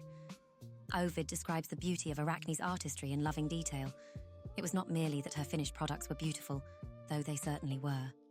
It was the grace with which she worked, the elegant precision of her movements, the way her fingers seemed to dance across the threads. Nymphs would abandon their springs and groves to sit and watch Arachne weave, so enchanted were they by the sight of her craft.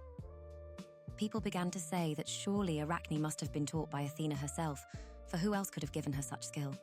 After all, Athena was the patron goddess of weaving, Athena Ergain, the goddess who had first taught mortals this craft.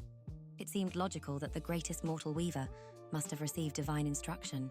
But Arachne, proud of her skill and perhaps foolishly confident, denied this.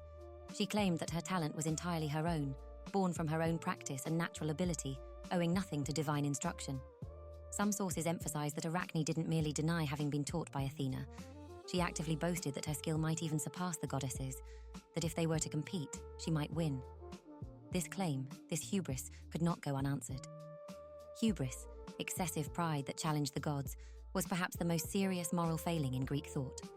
The gods jealously guarded their honor, their superiority over mortals, and challenges to that superiority invariably brought harsh consequences.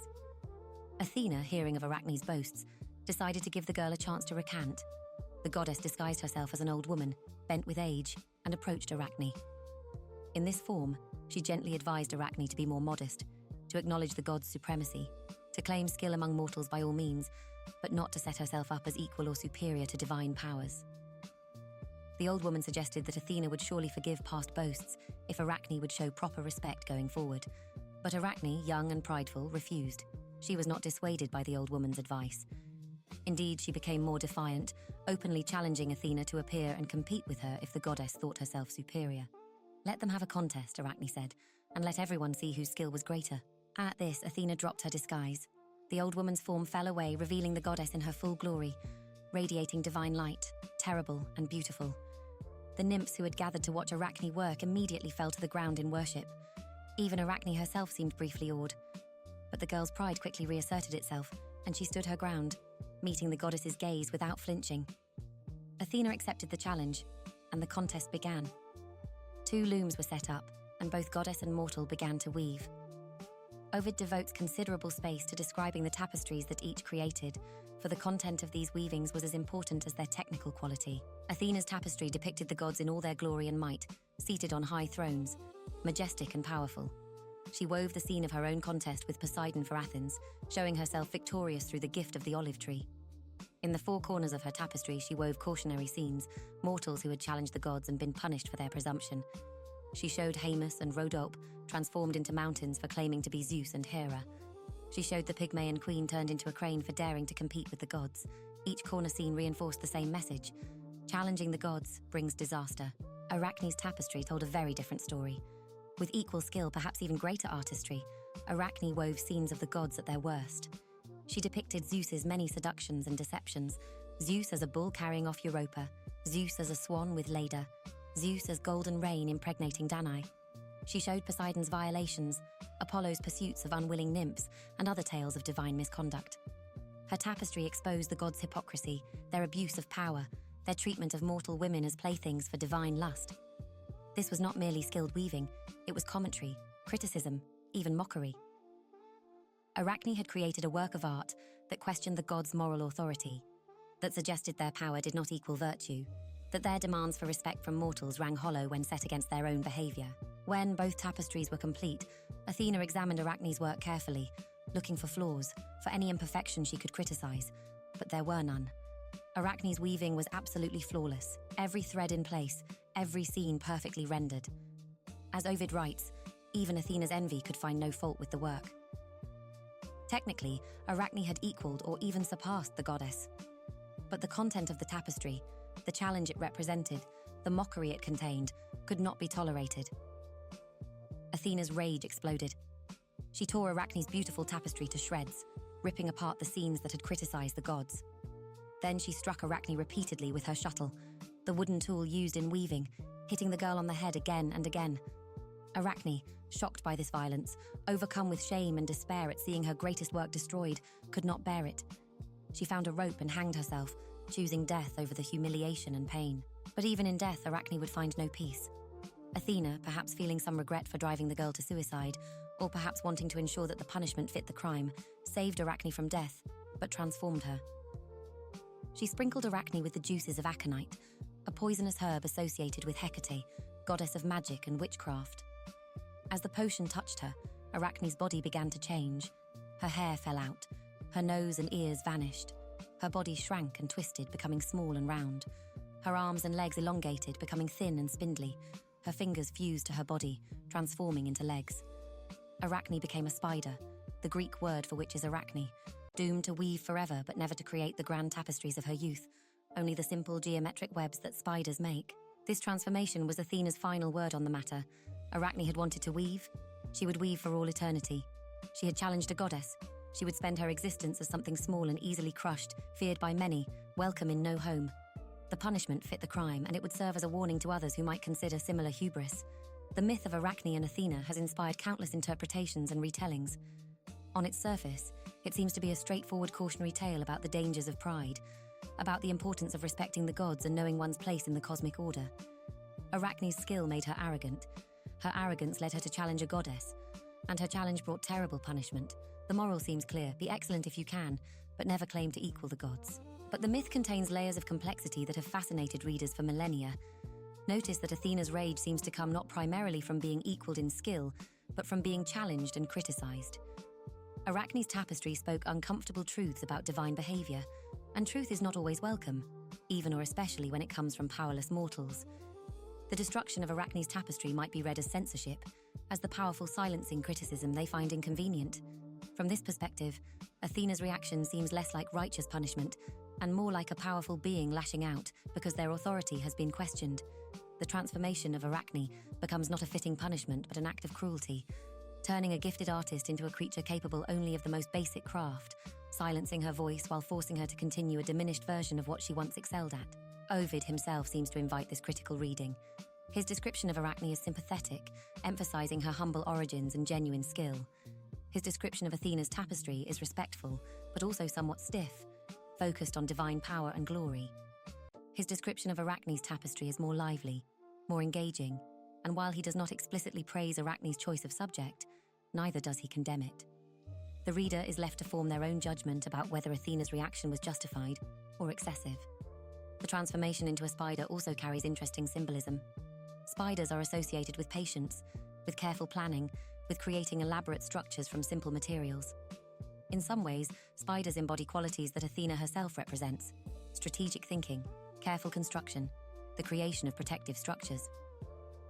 The spider's web, though simple compared to a woven tapestry, is a marvel of engineering, precisely constructed to serve its purpose.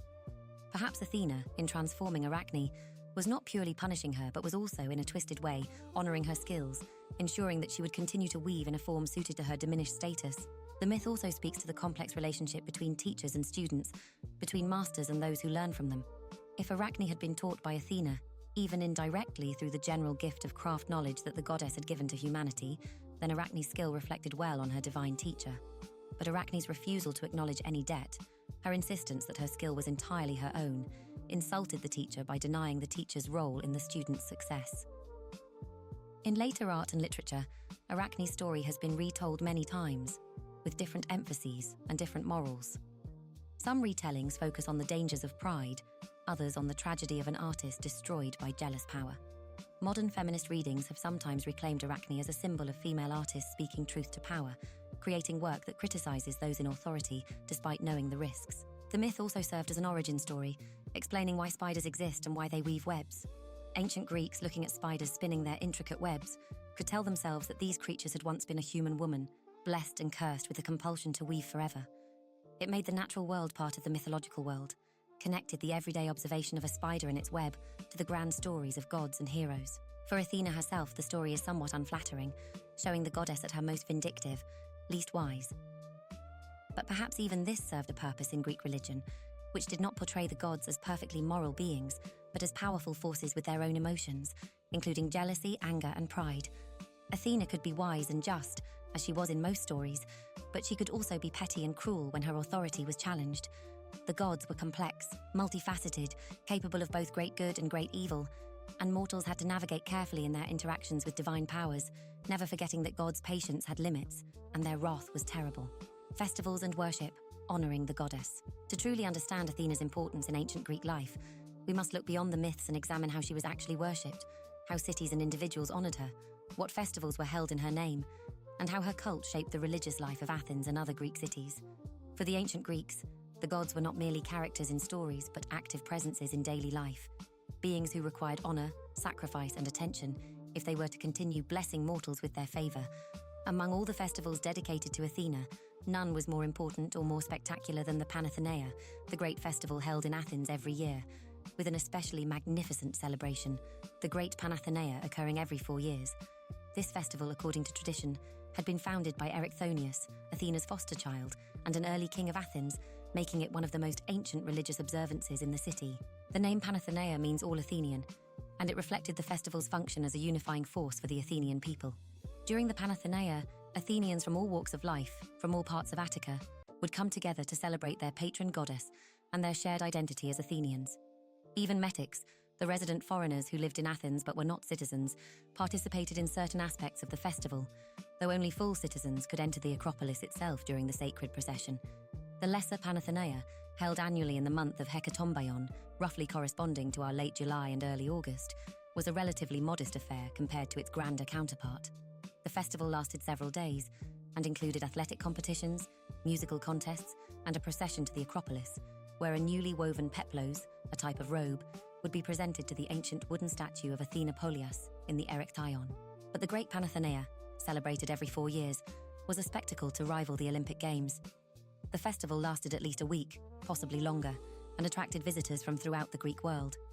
Cities allied with or subject to Athens were expected to send representatives and offerings, turning the festival into a display of Athenian power and influence, as well as religious devotion. The Great Panathenaea included elaborate athletic competitions, foot races of various distances, wrestling, boxing, the pancration, a brutal combination of wrestling and boxing with almost no rules, chariot races, and horse races. These athletic events were not merely entertainment, but were offerings to the goddess, displays of human physical excellence in honor of divine perfection. Particularly notable was the apobatic race, unique to the Panathenaea. In this event, a warrior in full armor would leap on and off a moving chariot while it raced around the track, demonstrating both athletic ability and the kind of tactical skill that might be useful in actual warfare. The apobatic race embodied Athena's particular nature, combining athletics with military strategy. Musical competitions formed another important part of the Great Panathenaea. Rhapsodes would recite epic poetry, particularly Homer's Iliad and Odyssey, in organized competitions. Musicians would play the kithara and aulos, stringed and wind instruments, in contests that tested both technical skill and artistic interpretation. These musical events honored Athena's civilized aspects, her patronage of culture and refinement. The prizes for winners in these competitions were distinctive. Rather than the olive wreaths given at the Olympic Games, or the laurel wreaths of the Pythian Games, victors at the Panathenaea received specially made amphoras filled with olive oil from Athena's sacred trees, the Moriae. These Panathenaic amphoras were standardized in design, showing Athena on one side, fully armed and in motion, with an inscription saying, "From the Games at Athens." The reverse side showed the event in which the amphora was won. These prize amphoras were valuable for multiple reasons. The oil itself was precious, a significant quantity that could be sold for a substantial sum. But the amphoras also served as prestigious trophies, proof that the owner had competed and won at Athens' greatest festival. Archaeological evidence shows that these amphoras were prized possessions, sometimes buried with their owners, sometimes preserved for generations.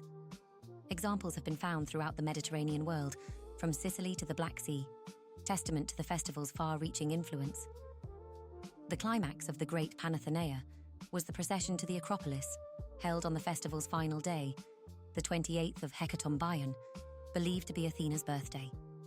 This procession has been immortalized in the sculptural frieze of the Parthenon, that continuous band of marble carving that once ran around the interior walls of the temple. Though many scholars debate the exact interpretation of what the frieze depicts, the procession gathered in the outer Ceramicus district of Athens and proceeded through the Agora, the central marketplace, then up the steep path to the Acropolis. The procession included nearly every segment of Athenian society, each group playing their assigned role in this great civic and religious event. At the front came the officials, the magistrates and priests who would oversee the sacrifices and ceremonies. Behind them marched victors from the games, crowned with wreaths, bearing their prize amphoras or leading their horses. Then came groups of citizens organized by their deimes, the local districts that subdivided Attica, each group carrying offerings for the goddess. The cavalry, Athens' mounted warriors, rode in the procession, a spectacular display of both military strength and civic pride. The Parthenon frieze shows dozens of horses and riders, their poses varied, their movement captured in stone, a permanent record of Athens' military capacity. Musicians played and choirs sang hymns to Athena as they walked. Young women, the Kanephoroi, carried baskets on their heads containing the grain and implements needed for sacrifices. Metics, the resident foreigners, participated as Scaphephoroi, carrying trays, and as Diphrophoroi, carrying folding stools, supporting roles that acknowledged their contribution to Athenian society while maintaining the distinction between citizens and non-citizens. But the centerpiece of the procession, the object toward which all attention focused, was the peplos, the great robe woven specifically for Athena. During the Lesser Panathenaea, a regular-sized peplos would be carried to dress the ancient wooden statue of Athena Polias. But during the Great Panathenaea, a giant peplos was created, so large that it had to be hung from the mast of a ship cart, a wheeled vehicle shaped like a ship that was pulled through the streets of Athens, the peplos billowing like a sail. This giant peplos was a marvel of craftsmanship, woven by specially chosen women, the Ergastinae, over the course of the 4 years between Great Panathenaea festivals. The robe depicted scenes from the Gigantomachy, the battle between the gods and the giants, with Athena shown in her glory, fighting alongside Zeus. Creating this peplos was itself an act of worship, a 4-year devotion to the goddess, and presenting it was the culmination of that devotion. The procession wound its way up to the Acropolis, passing through the monumental gateway, the Propylaea, and into the sacred precinct. Here, the procession divided. Most participants, including the metics and other non-citizens, had to remain outside. Only Athenian citizens could proceed to the great altar of Athena Polias, located in the open air on the eastern side of the Acropolis. At this altar, a hecatomb, a sacrifice of 100 oxen, would be performed. The word hecatomb literally means 100 ox, and signified an especially grand sacrifice. The animals were ritually slaughtered, portions of meat burned as offerings to the goddess, while other portions were distributed among the citizens for a great feast. This communal meal was an essential part of the festival, a time when social distinctions softened and all Athenians, rich and poor, shared in the bounty provided by their patron goddess. The night before the procession, the Panichis, the all-nighter, was celebrated. Young people would stay awake on the Acropolis throughout the night, dancing and singing hymns to Athena. This vigil concluded with the sight of the dawn, the moment when Helios, the sun, began his daily journey across the sky, marking the birthday of the goddess who had stopped his chariot at her birth. Beyond the Panathenaea, other festivals honored Athena throughout the Athenian year. The Chalcaea, celebrated in the month of Pyanepsion, roughly November, honored Athena Ergen alongside Hephaestus, recognizing their shared domain of crafts and technology. During the Chalcaea, craftspeople of all kinds would offer prayers and sacrifices, seeking the goddess's blessing on their work. The Chalcaea also marked the beginning of work on the peplos for the next Panathenaea, a 4-year cycle of sacred weaving beginning again. The Plinteria, held in late spring in the month of Thargelion, was a festival of ritual purification. During this festival, the ancient wooden statue of Athena Polias was undressed, its clothes removed and washed, the statue itself ritually cleaned. This ceremony was considered so sacred that it was performed behind closed doors, with the statue veiled from public view. The day of the Plinteria was considered unlucky for any other activities. No marriages were celebrated, no business deals concluded, no public affairs conducted. Athens' attention turned entirely inward to this moment of sacred maintenance, of caring for the goddess's physical presence in the form of her cult statue. The Araphoria, which we mentioned earlier in connection with Erichthonius, was another mysterious festival involving young girls who lived on the Acropolis for a period, then participated in a nighttime ritual of carrying covered baskets down secret passages. The exact meaning and contents of this ritual remained one of Athens' sacred secrets, known only to initiates. Beyond Athens, Athena was worshipped in many other Greek cities, each developing its own local cult with particular epithets and practices. At Sparta, Athena Chalkioikos, of the Bronze House, was worshipped in a temple whose walls were decorated with bronze plaques depicting mythological scenes. Spartan worship of Athena emphasized her martial aspects, appropriate for that most militaristic of Greek states. At Tegea in Arcadia, Athena Alea had an ancient and important cult, with a temple that was considered one of the finest in all of Greece. At Lindos on Rhodes, Athena Lindia protected the city and its harbour. Throughout the Greek world, Athena's temples often occupied the most prominent positions, usually on the Acropolis, the high citadel of cities, from which the goddess could watch over and protect her people. The greatest temple dedicated to Athena, the Parthenon in Athens, deserves special attention. Built during the mid-5th century before the Common Era, under the direction of the Athenian statesman Pericles, designed by the architects Ictinus and Callicrates, and decorated with sculptures by Phidias and his workshop, the Parthenon represented the pinnacle of classical Greek architecture and artistic achievement. The Parthenon was built as a treasury for the Delian League, the alliance of Greek states led by Athens, but its primary function was religious, serving as the house for the great statue of Athena Parthenos. This statue, created by Phidias, was one of the wonders of the ancient world. Standing over 38 feet tall, it was constructed using the chryselephantine technique, with flesh represented by ivory and clothing and armor by gold, all covering a wooden framework. The statue showed Athena standing holding Nike, the goddess of victory, in her right hand and bearing her great shield in her left. Behind the shield coiled the serpent Erichthonius, ever watchful, ever protecting Athens. The statue itself has been lost to history, melted down or destroyed in the centuries after the temple's conversion to a Christian church and later to a mosque. But ancient descriptions and smaller copies give us some idea of its magnificence. The gold alone, used for Athena's clothing and armor, weighed over a ton, a staggering display of Athens' wealth. The ivory, imported from distant lands, represented the extent of Athens' trading networks. Every detail was perfect, from the Gorgonean on Athena's breastplate to the scenes carved on her shield depicting the battle against the Amazons, to the images on the soles of her sandals showing the battle against the centaurs. The Parthenon itself, even in its ruined state today, remains a monument to Athena's glory and to Athens' pride. Its proportions are mathematically refined, its sculptures show Greek art at its height of naturalism and grace. Its very presence on the Acropolis dominates the skyline, visible from throughout Attica and from ships approaching the coast.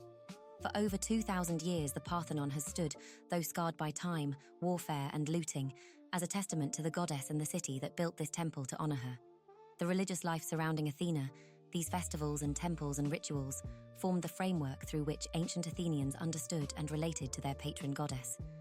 She was not merely a character in myths, but a living presence, actively worshipped, constantly invoked, always there watching over the city that bore her name. Legacy and closing, the eternal light of wisdom. As our long tale draws to a gentle close, we find ourselves reflecting on the extraordinary reach of Athena's influence, not merely in the ancient world, but extending through centuries and across cultures, down to our own time. The goddess who sprang from Zeus's head, who gave Athens its name and its character, who guided heroes and protected cities, has never truly left us. Her presence echoes still in our language, our symbols, our ideals. The ancient Romans, when they encountered Greek culture, recognized Athena in their own goddess Minerva. Though Minerva had her own origins in Italic religion, the Romans enriched her cult with Greek attributes, making her virtually identical to Athena. The great temple of Minerva on Rome's Capitoline Hill stood as the Roman counterpart to Athens' Parthenon, honoring wisdom, war, and crafts in the heart of a different empire. When the Olympic gods faded from active worship, as Christianity spread through the Mediterranean world and eventually through Europe, the classical deities did not simply vanish. They transformed, found new roles, persisted in altered forms. Some of Athena's attributes were transferred to the Virgin Mary, who began to be depicted in art wearing armor, carrying a spear, protecting cities. Medieval legend sometimes called Mary Our Lady of Victory, an epithet that echoed Athena Nike.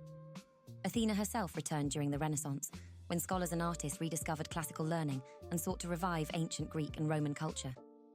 Renaissance paintings and sculptures frequently depicted Athena, now primarily by her Roman name Minerva, as a symbol of wisdom and learning. Universities and libraries adopted her image, seeing in the goddess a perfect emblem for intellectual pursuit. In more recent centuries, Athena has appeared on the flags and seals of numerous organizations and nations, always representing similar ideals: wisdom, strategic thinking, cultural achievement, civic virtue. The owl, Athena's sacred bird, became nearly universal as a symbol of education and scholarship. Even today, in the 21st century, schools around the world use the owl as their mascot, often without consciously recognizing that they are perpetuating a symbol that originated with Athena over 2,000 years ago. The olive branch, too, has transcended its specific connection to Athena to become a universal symbol of peace. When we speak of offering an olive branch to someone, when we see olive branches on flags and emblems of international organizations, we are participating in a symbolic language that Athena herself established when she planted that first olive tree on the Acropolis. In the realm of astronomy, Athena lives on quite literally. The asteroid 2 Pallas was named for her, one of the largest objects in the asteroid belt. While the asteroid orbits silently through space, its name connects the cosmos to ancient myth, suggests that even the heavens bear marks of humanity's oldest stories. Modern Athens, the capital of Greece, maintains living connections to its patron goddess. The Acropolis, restored though not rebuilt after damage from centuries of war and weather, stands as a UNESCO World Heritage Site, drawing millions of visitors each year who come to see the Parthenon, the Erechtheion, the Temple of Athena Nike. These buildings, though now only ruins of their former glory, still inspire awe, still speak to the power of the goddess they were built to honor. The sacred olive tree, or rather its descendant, still grows on the Acropolis in the courtyard of the Erechtheion. This tree, replanted so many times after so many destructions, represents something extraordinary. A living link to the mythological past, a reminder that even across millennia, some connections endure. In modern popular culture, Athena appears regularly in literature, television, film, and games. Sometimes she is portrayed faithfully to her ancient character, sometimes reimagined for contemporary audiences. But whether she appears as the wise mentor of heroes or as a more complex, morally ambiguous figure, the core attributes remain recognizable: intelligence, strategic thinking, martial skill, protection of civilization. Young people today encounter Athena in mythology books, in fantasy novels that draw on classical sources, in movies that bring ancient gods to life with modern special effects. Each new generation rediscovers the goddess, finds something compelling in her particular combination of traits, sees in her a model for how strength and wisdom might coexist. For modern pagans and polytheists who have revived worship of the Greek gods, Athena holds an important place. Some worship her as a patron of students and scholars, calling on her aid during examinations or research. Others honor her as a goddess of strategic planning, of activism, of clear thinking in complex situations. Still others connect to her virginal aspect, seeing in her an embodiment of self-sufficiency and independence from traditional gender roles. But even beyond explicit worship or conscious invocation, Athena's influence persists in how Western culture thinks about wisdom itself. The idea that true wisdom involves both thought and action, both understanding and application, both learning and doing, this synthesis that Athena embodied, shapes educational philosophy and self-improvement literature. When we speak of strategic thinking, of choosing our battles wisely, of using intelligence rather than brute force to solve problems, we are echoing principles that the ancient Greeks associated with their bright-eyed goddess. The myths we have explored tonight, from Athena's miraculous birth to her contest with Poseidon, from her guidance of heroes to her punishment of Arachne, from her role in the Trojan War to her festivals and worship, all these stories continue to resonate because they speak to something essential in human experience. They tell us that wisdom is valuable, that strategic thinking can overcome physical disadvantages, that civilization requires constant defense, that skill and craft deserve honor, that pride has limits, that even great power must be exercised with judgment. And so, as the night deepens around us, as your breathing slows and your mind begins to drift toward sleep, you can rest knowing that Athena's light has not dimmed, that the wisdom she represented continues to illuminate the world, that the olive tree she planted still bears fruit. The goddess who never sleeps, who watches over cities through the dark hours, who sees with owl's eyes in the deepest night, she watches still, not as a being to fear but as a presence to comfort, a reminder that intelligence and civilization persist, that knowledge is passed down through generations, that the best of what humans can achieve is worth preserving and defending. Let her example inspire your dreams tonight, dreams of ancient temples and olive groves, of clear strategic thinking and brave action, of weaving beautiful things and standing firm against chaos. Let the sound of the waves on the Aegean shore lull you deeper into rest. Let the rustle of olive leaves in the Mediterranean breeze calm your thoughts. Let the gentle hoot of an owl in the distance remind you that wisdom watches through the night. Sleep now, and know that in the morning, Athena's gifts will still be there. Wisdom to be learned, skills to be practiced, Challenges to be met with intelligence and courage. The stories remain, the symbols endure. The light of wisdom continues to shine across the centuries, from ancient Athens to your own time.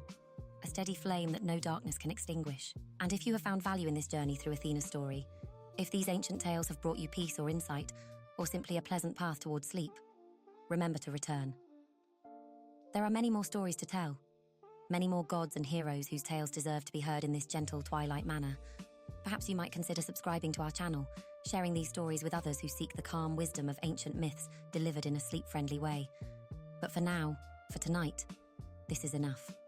The story of Athena, goddess of wisdom, patron of heroes, protector of cities, has been told. Let it settle into your mind like olive oil into wool, like starlight on water, like the soft closing of temple doors at the day's end. Sleep well, rest peacefully, and may Athena's wisdom watch over your dreams.